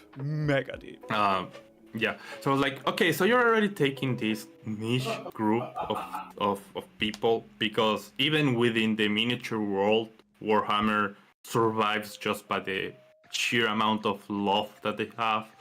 Because I bought for him a gift, and it was a alien ship model with miniatures, and it was like fucking 45 euros, and I was like, mother. Yeah, those things aren't cheap. Those things are not cheap. I was like, Jesus, and that doesn't even come with the paint. You have to buy the paint separately, right? So like, this is expensive as fuck, and you're already fucking with a group that already is getting more and more annoyed because the price increase of these figurines and models are going up. I was like, interesting. And not only secondly, that, sorry, I'm gonna interject as well a little bit. So when the community of the backlash happens, and like the whole thing of like go fuck yourself by the devs, when that thing transpired, their stocks dipped so hard they actually hit their stock values for like 2 days. Like it's so bad, because like I completely understand the fans. Like I am not even a part of the Warhammer community. I just know a bit about it because a lot of people in my stream, in my Discord, like Warhammer. Like I get videos sent from Warhammer lore like all the time, like 60-second clips. And like some of these fans. Do you have anyone in the sorry, before you go, anyone in the chat right now that is like a passionate and can give me like a 101 dummy introduction of Warhammer? Yeah. Because the thing is, apparently there is a series coming out at some point by Henry Cavill. Yeah, which is interesting because they're playing with fire right now. So yeah, Chris, keep going. I would just like a little bit of insight from the chat. So as you mentioned, the Warhammer TV series, which is actually being cast and also I'm pretty sure co-directed by Henry Cavill, which we know is a huge Warhammer fan. And the thing is, because of this backlash, I am really afraid for his like show, because I feel like this will have such a negative impact if the pandering has gotten to like this level where like we know what happened with Witcher, like no care for source material, nothing, and then he got basically like completely sideblinded. What do I want? Blindsided. What? Blindsided. Yes, blindsided. Not blindsided. He got completely sidelined. Sorry, by the directors. I got you. Yeah. okay. Yeah. He got completely sidelined by the directors, and he had no say in the source material, even if he knew things were going in a wrong direction. So I really hope that this will not happen again, because otherwise the man is like literally cursed. He's going 0 for 3 against the directive producers, and I really hope that this is not gonna become a flop, because it's gonna be very sad. Huh? My poor man already suffered in Superman. Exactly. We don't have to talk about that, man. Yeah, you know. that one hurt. Man of Steel was good. Should have just walked away after that. Yep. I think more than should have walked away like that. It is a shame that James Gunn didn't keep him. Like, I don't know. Yeah. Whatever.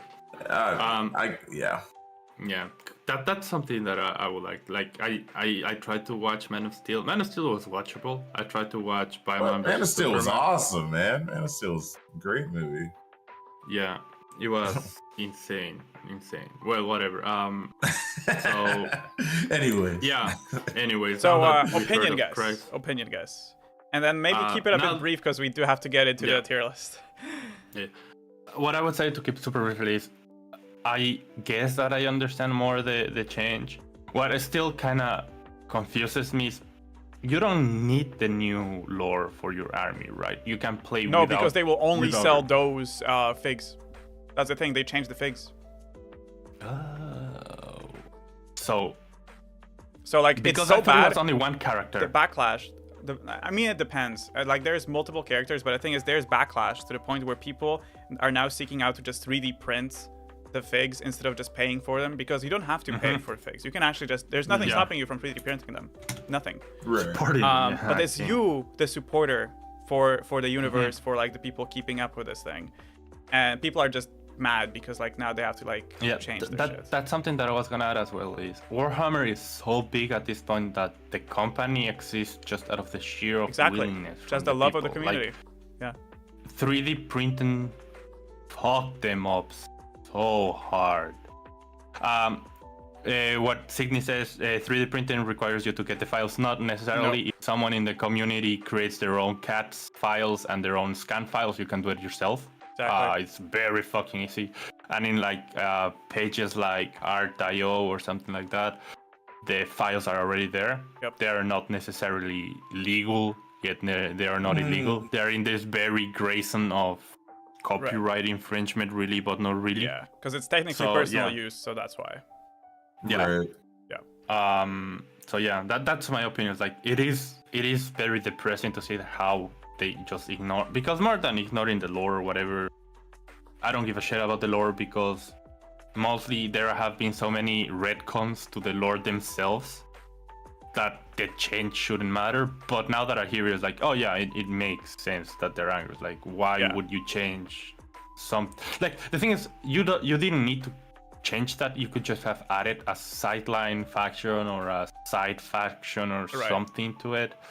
It is not that you had to take that faction, which is makes no sense. But yeah, my opinion is good for the character. I hope people learn that they can vote with their wallet and that Warhammer needs them more than you need them.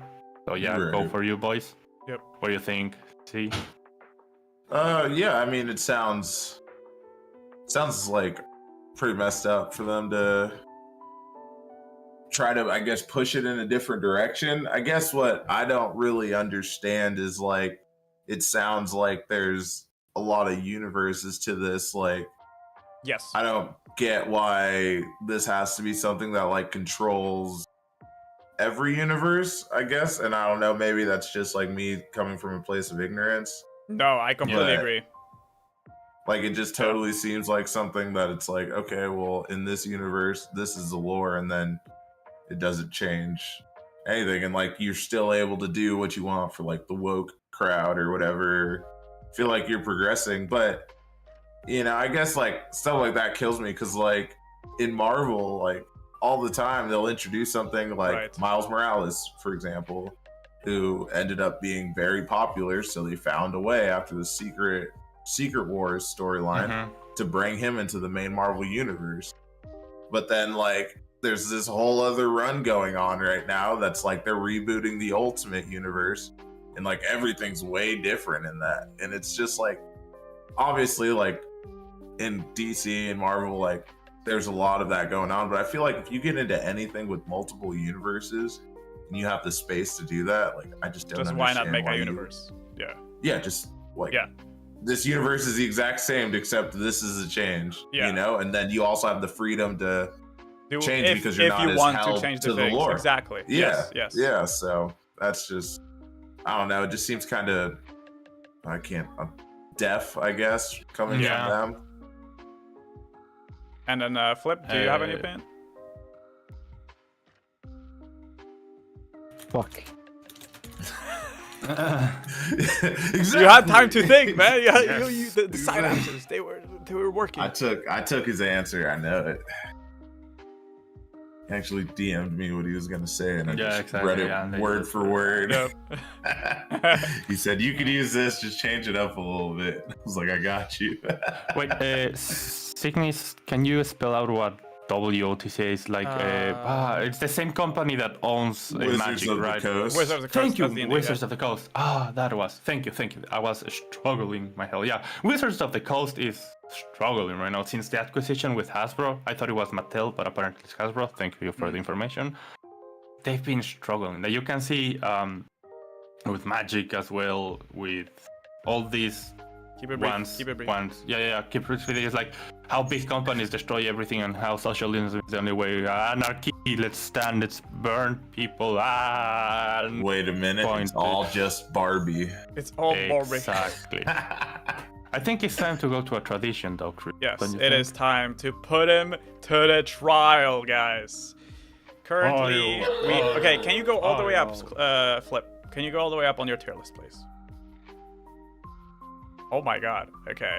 So we can see a lot of things. For people that are still gonna be audio listeners, we are gonna say like the names of the characters, just, you know, so we know who is who and who we are talking about. Flip, does left to right matter for you? Because I specifically said that it does, but if you didn't do it, I will condemn you for eternity, but I will understand. Yeah, it does. Okay. Nice. Okay. Cool. So before he starts, don't forget, Chris, due to time, we only take, each one of us takes 3 characters and then, or 2 characters depending on the amount, and then we move. We don't judge. I feel like 3 characters per tier. Yeah. So like 3 characters max per each of us. Yeah. Yep. So who wants to go first? So we have some intriguing choices. We have some Golden Boy here. We have some We have Cowboy Bebop. We have Trigun. We have One Piece. Bleach. We have Bleach. Naruto. We got Food Wars. Yep. What's her name? It starts with an Cyberpunk. Meat. The main character calls her Meat. Yeah, but what's her name? It's like Neatski or something like that, or like Notski, or like. Can't remember. Isn't she supposed to be like a joke to meat? Like it's some play on me. Yeah, because Food Wars. You guys can like already rip his ass apart. You guys do you? The first travesty is that Rebecca is there and not Lucy. It's Lucy. Lucy is on our tier list, right? Yeah, she's like B tier. Okay, then you're already wrong. Please explain yourself. How am I wrong? Better. Yeah, how is Rebecca? Her name is Mito. C tier. Mito, thank you. How is Rebecca from Cyberpunk Edge Runners there? Like a C character overall, like an S characters overall.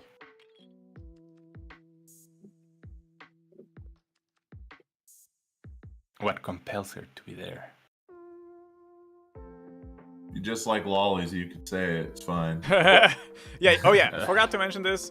Flip, you do get 3 free passes on just being like, yo, she has big boobs, or like, I just like her, stuff like that. But you only get 3 of those that you can use for us to be like, okay, no arguments, moving on. Only 3. Yes. just fucking based, okay? Also, there's a difference between petite woman and lollies, which is like 20 years old. Rebecca. She's a lolly. Rebecca is She's a literally lolly. like 60, no. She's a man. lolly, bro. No. By the definition of the creator of the series, she is a lolly. In an She is as argument, well, he yeah. goes, Yep. if the lolly is not on the show, there is no a show. That's Yep. what he said. Proof? Yes. Proof?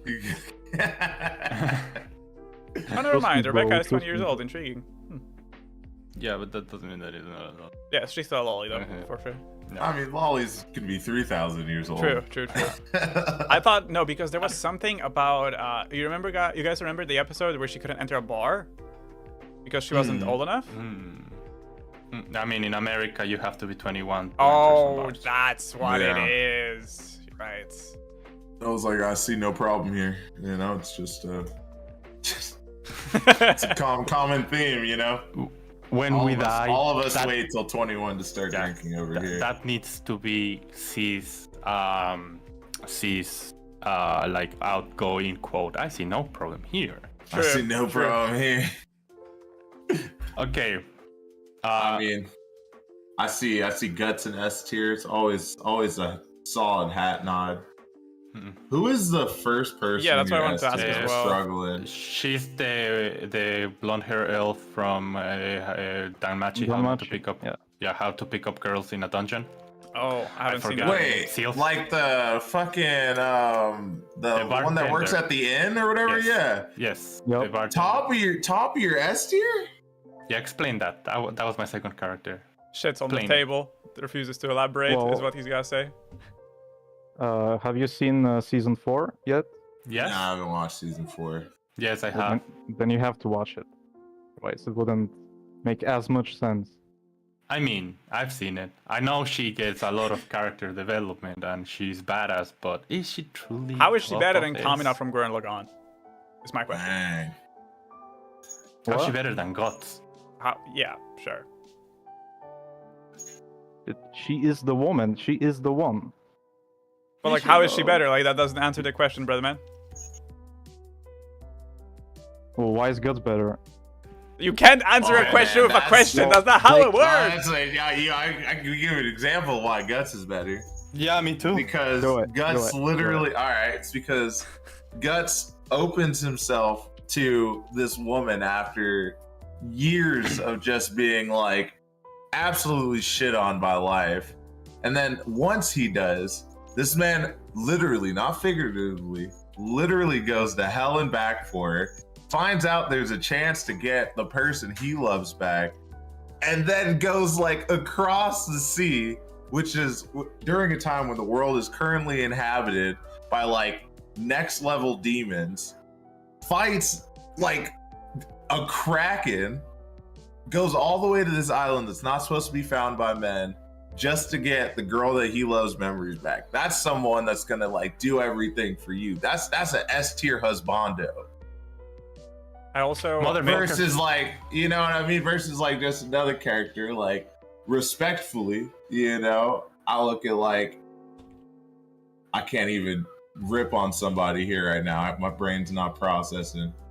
Yeah, but Like- a lot of the characters in here will do the same. No. If that works, No. happen. They won't do it to the same. Nothing. boy point. literally made Z stand up from his chair for a moment there. Like, I don't know about that one, Chief.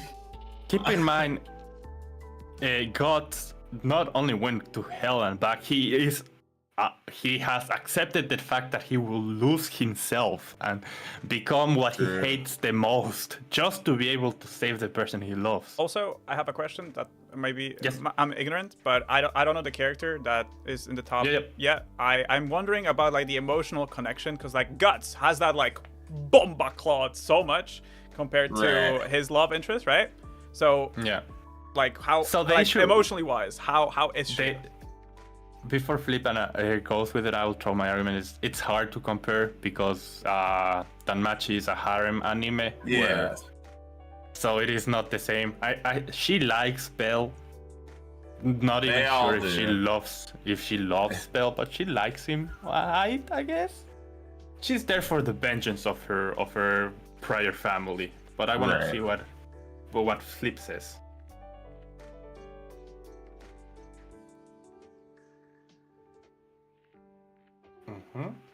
Bruh. Like, you talk a lot of shit when I'm making my tier list, but right here you're not saying but it. your takes are shit, and mine your tier list is visual diarrhea. That's what I thought. And this is better how? It's superior because I'm right. That's the equivalent of I know you. I see. Valid statement, yes. The only thing that I will comment you is your lists look very like diverse. It is not only one thing, and I respect that. But aside from that, the picks are shit. Like, I won't lie, like, you have some based characters in the tier list, like, that are like somewhat respectable when it comes to their position where they are. But like, then you have like some shit that is like straight out of like the fucking Chernobyl disaster reactor, man. Like, Like what? Okay. Chris, go. Okay, so honestly, I don't understand why the swimmer girl is an S. The swimmer girl from Golden Boy. I can't remember her name. Like, she is by far the best waifu from that show, I would say.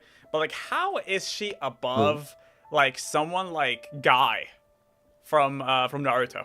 Like, explain that to me. Unpack that for me real quick. I mean, Guy's great, but he doesn't look that good. Okay. Like he's an old man. Okay, but so when it comes to you as a person, right? You go over looks instead of like connection. Is that what I'm trying to get at? Well, no, but she does look better. Okay, but okay, I'll give you another example. Gojo, okay? Gojo from Jujutsu Kaisen, who by far has more personality, and I would say when it comes to a guy is as hot compared to, like, no, fuck it. He's even hotter than the girl from Golden Boy. I don't care what you say. Like, he has more personality, more development. He has connection to his students. He can be a dick sometimes, but it's kind of his ha ha ha personality. Whereas her, like, I don't know, like, she has a personality when she's kind of like domineering, and she's also just kind of soft on the inside, but like, that is really, it doesn't really go anywhere. So like, how is she an S tier? Well, Gojo's reputation got ruined because of a single video, so he's an A. How does that make him a bad husbando? Do you know the video? Which one are you talking about? Is that Idwin? The Gojo figure. Gojo figure? You guys know what he's talking about? I don't. No, I don't. Well, Man is just throwing like bullshit, I think. I think he's lying, guys. I think we should tie him How up. do you not know it? Force, I made it the fuck up. Exactly. What? Okay. And Potion's like, and here I thought my takes were ass. Oh man, dude, what? Wait, look it up. Look up the video. I've found it. Can you send me the link, Z? Yeah, man, you can't. You're judging a character off nonsense. This is my problem with Ono's takes half the time, because you're judging something that has nothing to do with the source material. Like, what? Yeah, the community fucking ruined him. Nah, dude, you can't take like fucking people. That's like saying you like don't like this character anymore because someone made like a yaoi fan art of them. It's like, oh my god, that's not what it's about, bro. Like, people make fanfics about everything all the time. You can't have. So you're telling me this is like not even a canon event? This didn't happen? Oh my gosh. So in other words, your opinion is invalid. Okay, understood. Okay. If it wasn't for the video, it could be an S. I'm just. That's wild. That's wild, bro. S tier. No, that's wild. Okay. Please tell me, because also I see Mirako from My Hero Academia in S tier. Like, don't get me wrong, she is hot as fuck. Like, literally, smash. Like, no question. However, like, when it comes to My Hero Academia, the anime, I don't know, maybe you actually read. I don't. That came out so fucking bad. No, but like, why is she in S tier? Because like, when it comes to personality, again, it's kind of the same like the swimmer girl from Golden Boy, but like, she gets like no development, 0. I don't know. I just put her there. Is that your card? Is that your free pass? I just put her there. Yep. Okay. All right. And then, do you guys have any other ones for S tier? No. For the most part, yeah. We go ahead. We go ahead. Okay, so we're going over to A tier. So we have, let's see. I'll start. I am honestly curious about this because this is a pretty good character, but it's so underrated, and that is Diarmid from, I don't even know if that's how you say his name, but like Diarmid from Fate Zero in particular. Why is he an A tier? He's bad. Oh, he has a great personality, and he's just like super hot, especially lore-wise, right? Okay, actually good take. All right, I'll take it. Honestly, I'll take it. I just wanted to know your reasoning for it, because he is so underrated and not many people actually value him. But I would, like, is he better than Jiraiya though? Jiraiya from Naruto? I mean, Jiraiya's just like weird at times. Oh, he's playful. Yeah, he's got, he's he got a dog in him. He got that dog in him. Is that it? He's just weird. Well, at times, yeah, but he could have done Alright. that, definitely. So here's my question: if Weird knocked him down, why is Mako from Kill la Kill near the top of A when Weird is her whole personality? But she's so positive. She's just like great to be around. Jiraiya is positive. They're both. And, like, they're both. dude, you can't tell me they're both not equally like. What Dude, I I would would say say, Jiraiya fucks so good, especially because like not only his like not in that way, not in that way. Hold on. Can someone please clip that? What the hell? No, but you don't understand. Like, look, listen. I think he is just so much better than any character here, just because of like the way he's a mentor for Naruto. He really understands him. The bond he had with his team, the bond he had with Tsunade. Although he tried to pursue her, but she was always like, no, kill yourself, you know? Yeah, Shit it like should that. have been up, I think, definitely. But like, come Wasn't on, she man! Like, already he is married? just such a sound character. He is just. I would say there's honestly nothing wrong about him, and like I would say that he's weird. I would say that just gives more flavor to his personality, and he is like, I don't know, he's like an uncle, like the cool uncle. I mean, the way that I said it is, Mako, I'm not afraid of taking her like to introduce to my family, but not Jiraiya. That one is a difficult one. They're the same soul in different bodies, as far as I'm concerned. I can see it. I mean, can see it. one is in one. The only argument is one is in school, the other one is not allowed near one. But you know. But you telling me if Mako was Jiraiya's age and a middle age or an older man, she'd probably not be able to go near schools either. True. That's what I'm saying. They're the same person. It's just. But I would say person, it's a different little body. bit different, because what Mako does, she does to herself, whereas Jiraiya always, like when she pervs onto herself. Like when she does weird shit, is on her, right? Whereas Jiraiya is always trying to perv on someone else, or trying to get someone else to get perved on. It's what I would say. I don't know. I'm standing my ground on that one. Any of you guys have any other character that you want to talk about? Yeah. Why is Tamaki in A? Tamaki from My Hero. My Hero, yeah. Oh, he's pretty cool. That's really it. He's shy, talking- and he is literally Yeah. he had like 5 lines. He's so cool, guys. Yeah, I was like, I feel like he hasn't been on screen too much. Probably the least of the big 3 at Exactly. UA, like by far. So okay, let me ask you this. I'll be the total Giga Chad. What's The Totoko. What type of woman do you like? Like her personality, and then like ass. Okay, valid answer. Yep. Valid answer. Ass What is in there. personality though? But like, see, we talked about Okay. personality, but then for Mito, you have her in S tier. Although 'Cause she has Guy ass. has a 1,000,000% better personality than she does. Yeah, but she looks Yeah, but- better than Guy. I agree with him. But that like one. Gojo, come on. Yeah, Gojo is annoying. It's the incident. That's all. The Gojo It's incident, the incident. bite of 87. Gojo God damn. Yeah, the bite of X, exactly. What? Boob's best personality. Personality boobs. Yeah. Personality boobs. Exactly. True. No, not the boobs personality. Like the personality. What's on the inside? Hmm. The What is on the third milk. layer of skin? I get it. The milk's on the inside. Okay. So Yeah. Go on. with more character development than Tamaki, does Rukia fall under the same category? I was of gonna tackle that. She's Rukia cool, Kuchiki from man. Bleach. Oh, sorry. Yeah.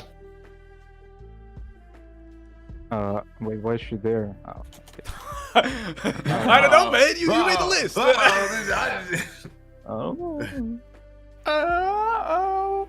Whoopsie doopsie.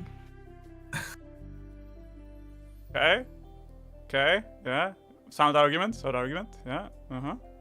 I hear you. Yeah, it's probably a visual glitch or something.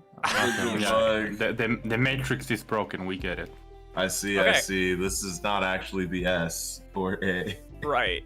Daniel, I did you have any character from A tier? For A, I'm gonna skip it since most of the time and most of the characters I don't care much about them to either fight or not fight for them. I like Element's comment. What if Flip didn't make the list? Just a good actor. I just want a quick shout out. I think her name's Claire or something like that. I can't remember it. It's not Claire. The girl Near, from Solo Yoruichi? Leveling. Yeah. I'm spacing on her name super hard. I don't know who that is. But I like just reread Solo Leveling. oh, and- her. Ah. Yeah, I just reread it and I think honestly, I'm glad I reread it because it's so much better than I thought. And I apparently never read the last 20 chapters. So, because I was like, this is all new. But with her, I feel like they set her character up so well. And then after the Beiju Island or I forget what it is. Yeah. Something Jew Island. I feel like her character just kind of ends up just falling into a trope. The what? See? And what? so it's like the Beiju Island or something. I can't No, I wanted remember. to make a joke because he said the Jew Oh. Island. Oh my gosh. But yeah, I just feel like I feel like A is a little high for her personally after rereading it because I feel like they just kind of killed their character and she just turned into the love interest and they're left her in that box. Hmm. Yeah, it was depressing. All right. I say you can scroll down to B and C. What? Outrageous. Outrageous. Mhm. Outrageous. Let's see Panda? here. Panda. Cosmo and B, I'll take it.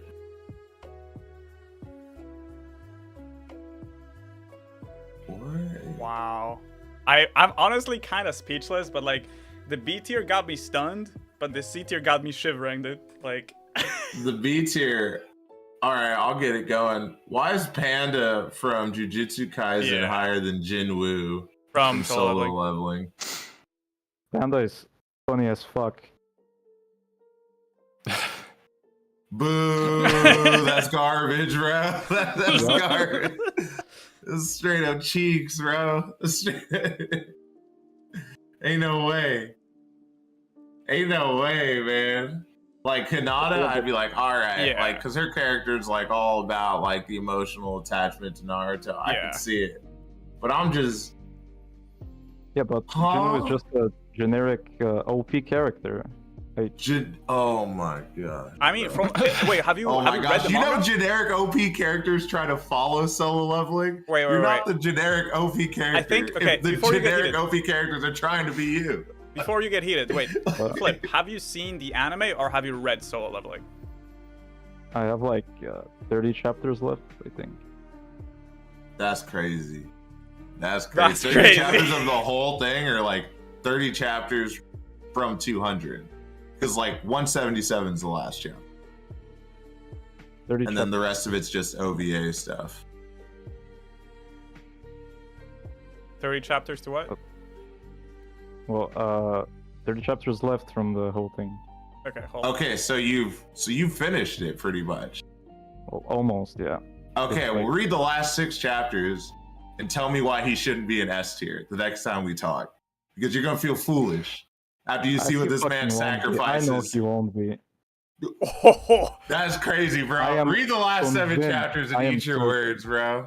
Read the last 7 chapters. This man like literally makes the sacrifice better than Yeah. anyone on this list could even compare to. okay. It's I it's will. not close. I will dig in here because, like, okay, a character that I would say is in the right tier is like maybe like somewhere around the right tier is Faye Valentine from Cowboy Bebop. She's in B tier, which is fine. However, why is Toji from Jujutsu Kaisen, not Ino, fuck, what's her name? The girl with the fan and blonde hair and fishnets from Tamari. Naruto, Tamari, and Kazuma from Konosuba above Faye Valentine? I don't I mind mean, Cosmo above it. I know, right?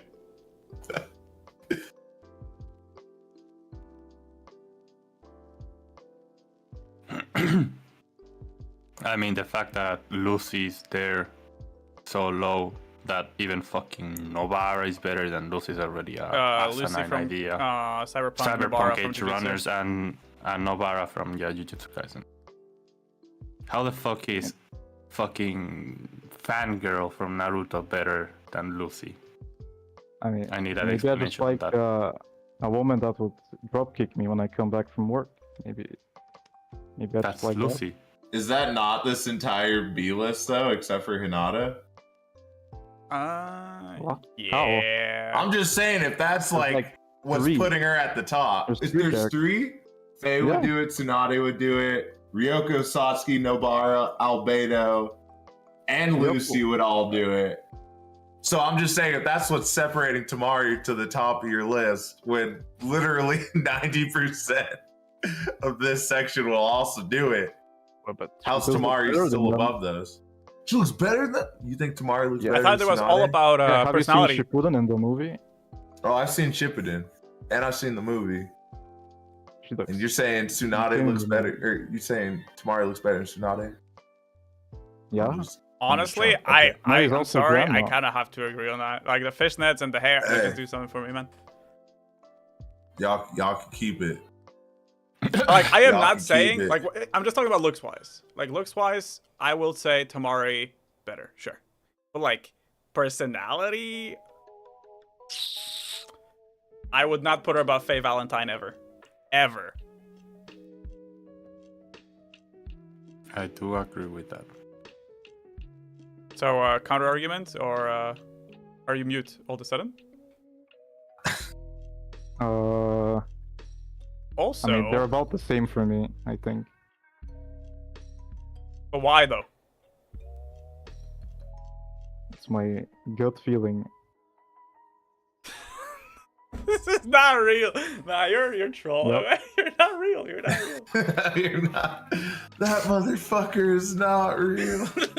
This is not real, man.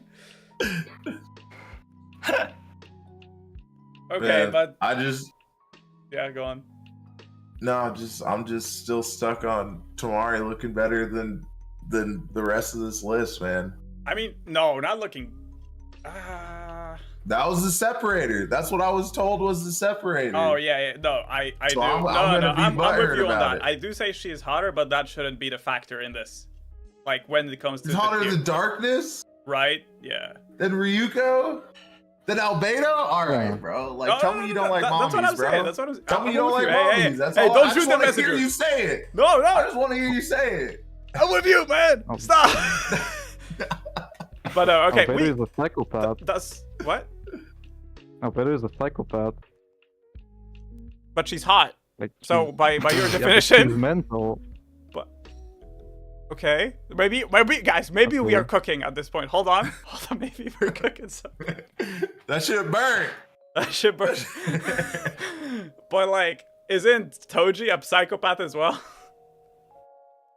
Well, Toji, yeah. oh my god. Toji's is he not just the worst of them? Right, Toji from Jujutsu Kaisen, by the way. I think I short wired his brain, guys.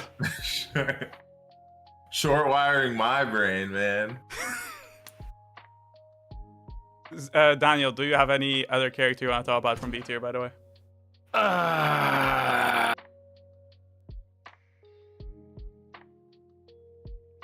Said almost most of the things that I've thought about at this point. What else but to say that I'm afraid for the human race? And then my last little bit is that my takeaway is you would rather be with Kazuma than Tanjiro. That's That's neither here nor crazy. there. That's Neither here nor crazy, there. right?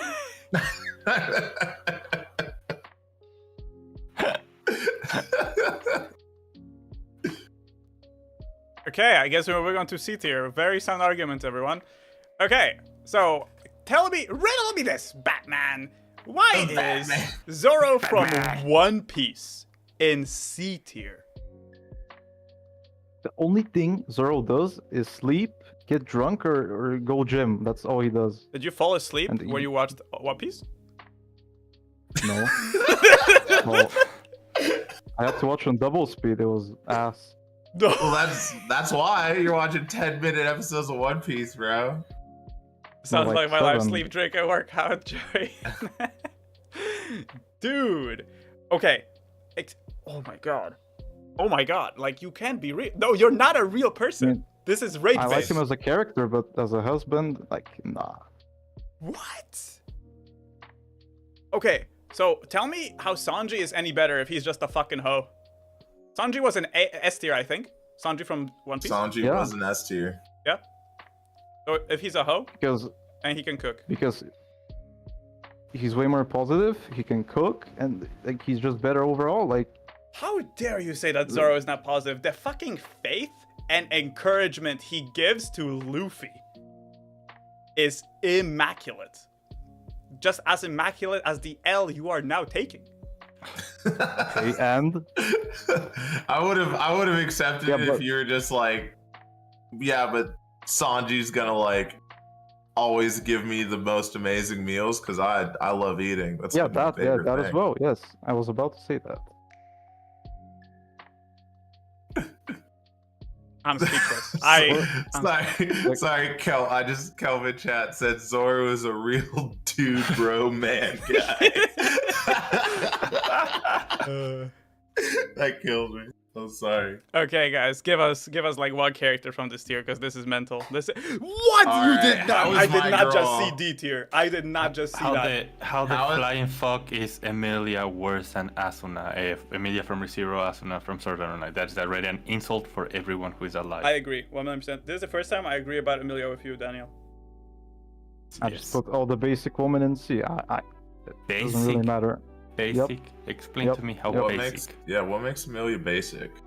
Asuna basic, yes. Yeah, All right. We gotta calm down. You gotta go read the light novels. All right. Friendly fire! Friendly fire! Friendly fire will be not accepted. But yeah, what the fuck is going on there? Who let bro Baba. cook? Yeah, he not only burned the kitchen but the entire village. Okay. While we're throwing out our complaints, why is Rem in C tier? I know, man. I know. Underneath so Rem from basic. Raid Zero. She's basic, bro. Wait, define basic. All right, I want you to do. We're gonna do a little exercise. Scroll back up to your S tier for a second. Double Fine. exercise. Scroll back just for a second. Okay, but Mirko's not basic. Okay, but Meat Girl's not basic. But Alice isn't basic. Nope. But Claire's not basic. But Ruki is not basic. But these are all You know more what I basic mean? characters than the basic characters in C tier. What are you talking about? What do you mean? Tamari's in B tier, and you're saying the girls in C tier are basic? What the fuck does Tamari do but look good in fishnets in Naruto? Actually, what is one pivotal thing in Naruto that she actually does? Please tell me she's not just a character in fishnets. You can't just say girls are basic, throw them in C tier, when your S, A, and B are as basic as it gets. What is this? The swimmer from Golden Boy is in S tier, and she swims. That's her character. She swims. Okay, but explain. Amelia is literally condemned because she's the same half-elf race as the evil queen that like plagues this country. She can't even make friends and is still struggling to like get a foothold to be able to lead the nation. How is that basic? Versus I swim and I'm somewhat domineering. I cook meat well. I'm a hot girl with rabbit powers. Cause that's it. That's their whole character. There's nothing deeper than that. What? No. That doesn't even exist. Oh my god. See, I was like, if you told me it was like for the meme, I would have been fine. But you said basic, and I was like, I can't let that slide. Yeah, this is just ignorance. This is just ignorance. I am angry for that. Oh my god. Okay. Oh my, what? We got Luffy from One Piece is real in D tier. The One Piece is real. The One Piece is real. He just acts like a 5-year-old and is asexual, it seems. So yeah. He's oblivious. What? Well, yeah. Doesn't have wait, hold on. Scroll up for me. We're gonna do another exercise. I love these exercises. Scroll up a little bit. He's not done. Can't scroll up. Can't scroll. Oh my gosh. And also, you can hate Zenitsu as much as you want, but putting him below Malty is inexcusable. That is true. Inexcusable. Zenitsu from Demon Slayer, Malty from Rising of the Shield Hero. I mean, one guy whines a lot. Yeah, he's annoying, but he just whines. The other girl, like, he ruined Nafumi. Look, by accusing him of raping her. Not does that. The only time he's useful is when he's asleep. Aside from that, he does nothing but annoy, be really close to sexually assaulting Netsuko. Very close. He's never gotten close to that. Stop. No closer than. No, wait. Give me an example then. If it happens so often, give me an example. All the times he follows her. Right. Let me finish. And then by the end, isn't there a scene where like, no, actually, no. Sorry, I'm wrong. I mistook that for something in some other anime. I agree. He's I'm wrong. Literally just like chasing her around, but it's always playful. Like it's never. Not it's only, but it's annoying. Okay, but annoying and accusing someone of rape. If it wasn't, look, two different things. If Tanjiro wouldn't have a strong, let's call it justice feeling, these motherfuckers would have abandoned 99% of the people. If Zenitsu was the leader of the group, Japan will be dead. True. That's why he's not. Wait, that's why they rally around Tanjiro. What do we do? Like, wow. There's a reason why things are the way that they are. In war, he will be discharged with dishonorably discharged the second he fucking puts a foot down. He's a danger. I also want to slip in a little comment from Kelp. Gasai from Mirai Nikki is above Emilia from ReZero. Makes me laugh more than Asuna above Emilia. That's insane. I just saw that, dude. That's crazy. I agree. Fuck. You know. Sometimes I'm oblivious to things that are so wrong. Right. That also, I don't even see them. My boy Eugene from Solo Leveling. in D. He's been pretty If good. you're that far in solo leveling, you've seen what this man has put on the line, what he sacrificed. Well, he just You got this beat up. man under Okay. what? Just got beat up. What did he sacrifice? What do you mean? What did he sacrifice? I can't get into it because it's Made a spoilers. guild? But everything about his dad's company, the decision he makes, everything he does for Sun Wu to even be able to operate as he does.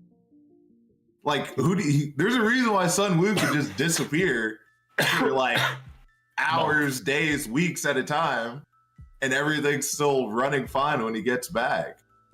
Yeah. There's a reason why Sun Wu was even able to get access to Like, everything even that he did. Like, this man, like, set aside what he thought was better for, like, him to be with Sun Wu because he was like, no, it's, like, more important for me to elevate. If that's not a good husbando, and you'd rather be with Yami, Yugi, and Jaden from Yu-Gi-Oh, bro, you're lost cause, bro. You're lost cause, man. I only be with them because of the amount of like loyalty cards to like fucking hair salons. I'm definitely getting a few free if I'm Like, True. the guy That's from solo leveling, like even from the anime, I would say he's at least top of C tier. Like he might be bland. Not so high. No. I feel like top C tier for like if you have a big list. Not in this list because this list is fake. He's an enabler. And enablers are evil. He is not an enabler. Yeah, What he's do you not. I'm mean? joking with you. I was like, care. what?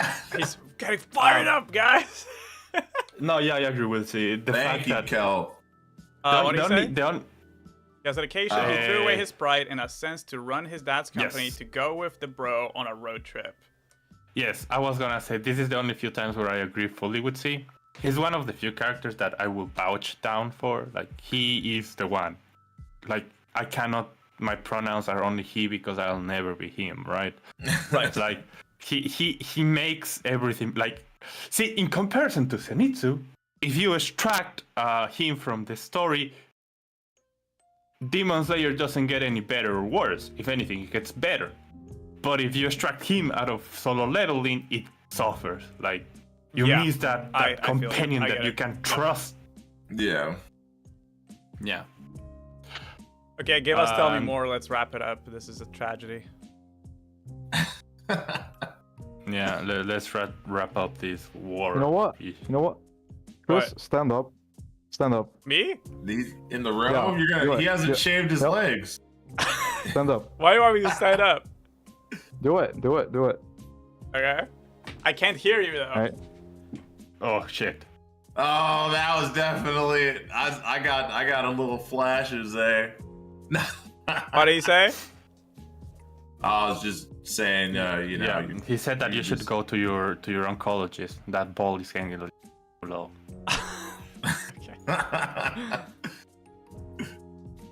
All right, what do we have? Dude, you said I wait. don't You have said the third Konosuba one. was your favorite character. That bitch is literally from Konosuba. And Tell Me More.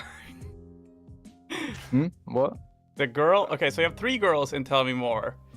One of which is I don't know what. Second of one, The I don't last know one. who's that either. And the third one, that's the girl from Konosuba. Like that's the. Yeah. Why is she in Tell That's Me the More? thief. Chris. I see it now. I looked fast and I thought it was Sinon. Me too. Me too. I was confused. Chris I is have- wearing which Samurai one's- Jack outfit. Yeah, I have no clue who the first 2 are. They look somewhat familiar, at least the first one. Yeah, the first but one, yeah. No fucking. First clue. one is from Hunter x Hunter. Oh, Really? I haven't finished. Oh, like the very beginning when he's like in Yep, the. yeah. Oh my gosh! And the Holy second blast one? from the past. I don't The know second what one. the second one The is. second one is I've from never Webtoon. I know seen- that for sure, Uh, but I don't remember the name. Okay. It's from a spin-off manga of My Hero Academia about like Oh. vigilantes. Oh. Oh, interesting. Mhm. Oh. Interesting. I have no clue. Well, I could tell you about Konosuba and Hunter x Hunter. I think they're all both absolutely fantastic. Definitely worth the watch. Darkness is still shit, and that won't change. And now that Ah, he's going me to and something, I Dad. have to say that I Yeah. cannot hear a word in my headphones. I know. It's not Exactly even what worth I it. He just knows. He just knows he's wrong. Were you saying something? No, nothing Okay, crazy. cool. Nothing crazy. Cool. Yeah. Well, that seems to be the end of this incredible trip through the yonder light on Fortnite and imagination. Yep. So let's go to this Sleep. screen. Yes. Where can we find you? Or why do you want to plug it? You have your time now. Be happy. Use us as your marketing. Go for it. Yeah. Flippable coin on Twitter. Yep. That's all. Only on Twitter? Yep. Okay. Do you want to plug the link on the chat? Yeah, sure.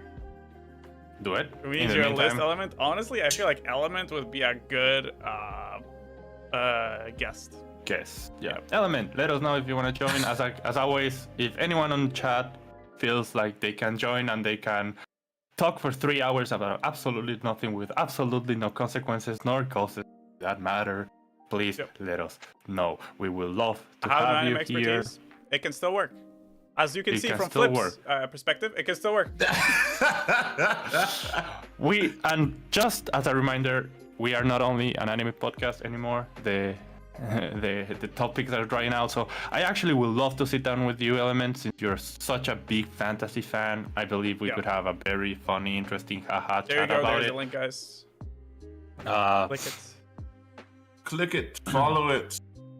Yowie can join as well. Yep. You are more than welcome. If you guys have any topics we would like to discuss, they can be anime, manga, comic, series, movies, It's fun. Science Music. podcast. Yeah. science You want- podcast. You want to see how H oblivious I anime am to it. podcast. Yep. Fun fact, science fun fact. Did you know that if there is ever a Karmic.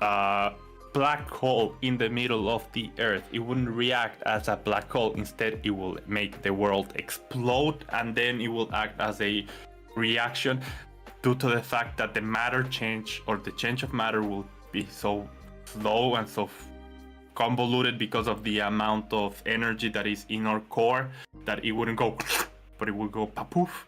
And that's why the idea of a implosion is very hard to constipulate, because implosions cannot happen naturally, because the only way for matter, since matter doesn't get deleted, matter only transforms or changes shape.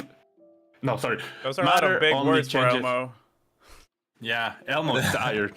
But yeah, that's your science fact. Don't ever fucking... If you know anything about politics, Chris is very aware on race politics. He really supports one side.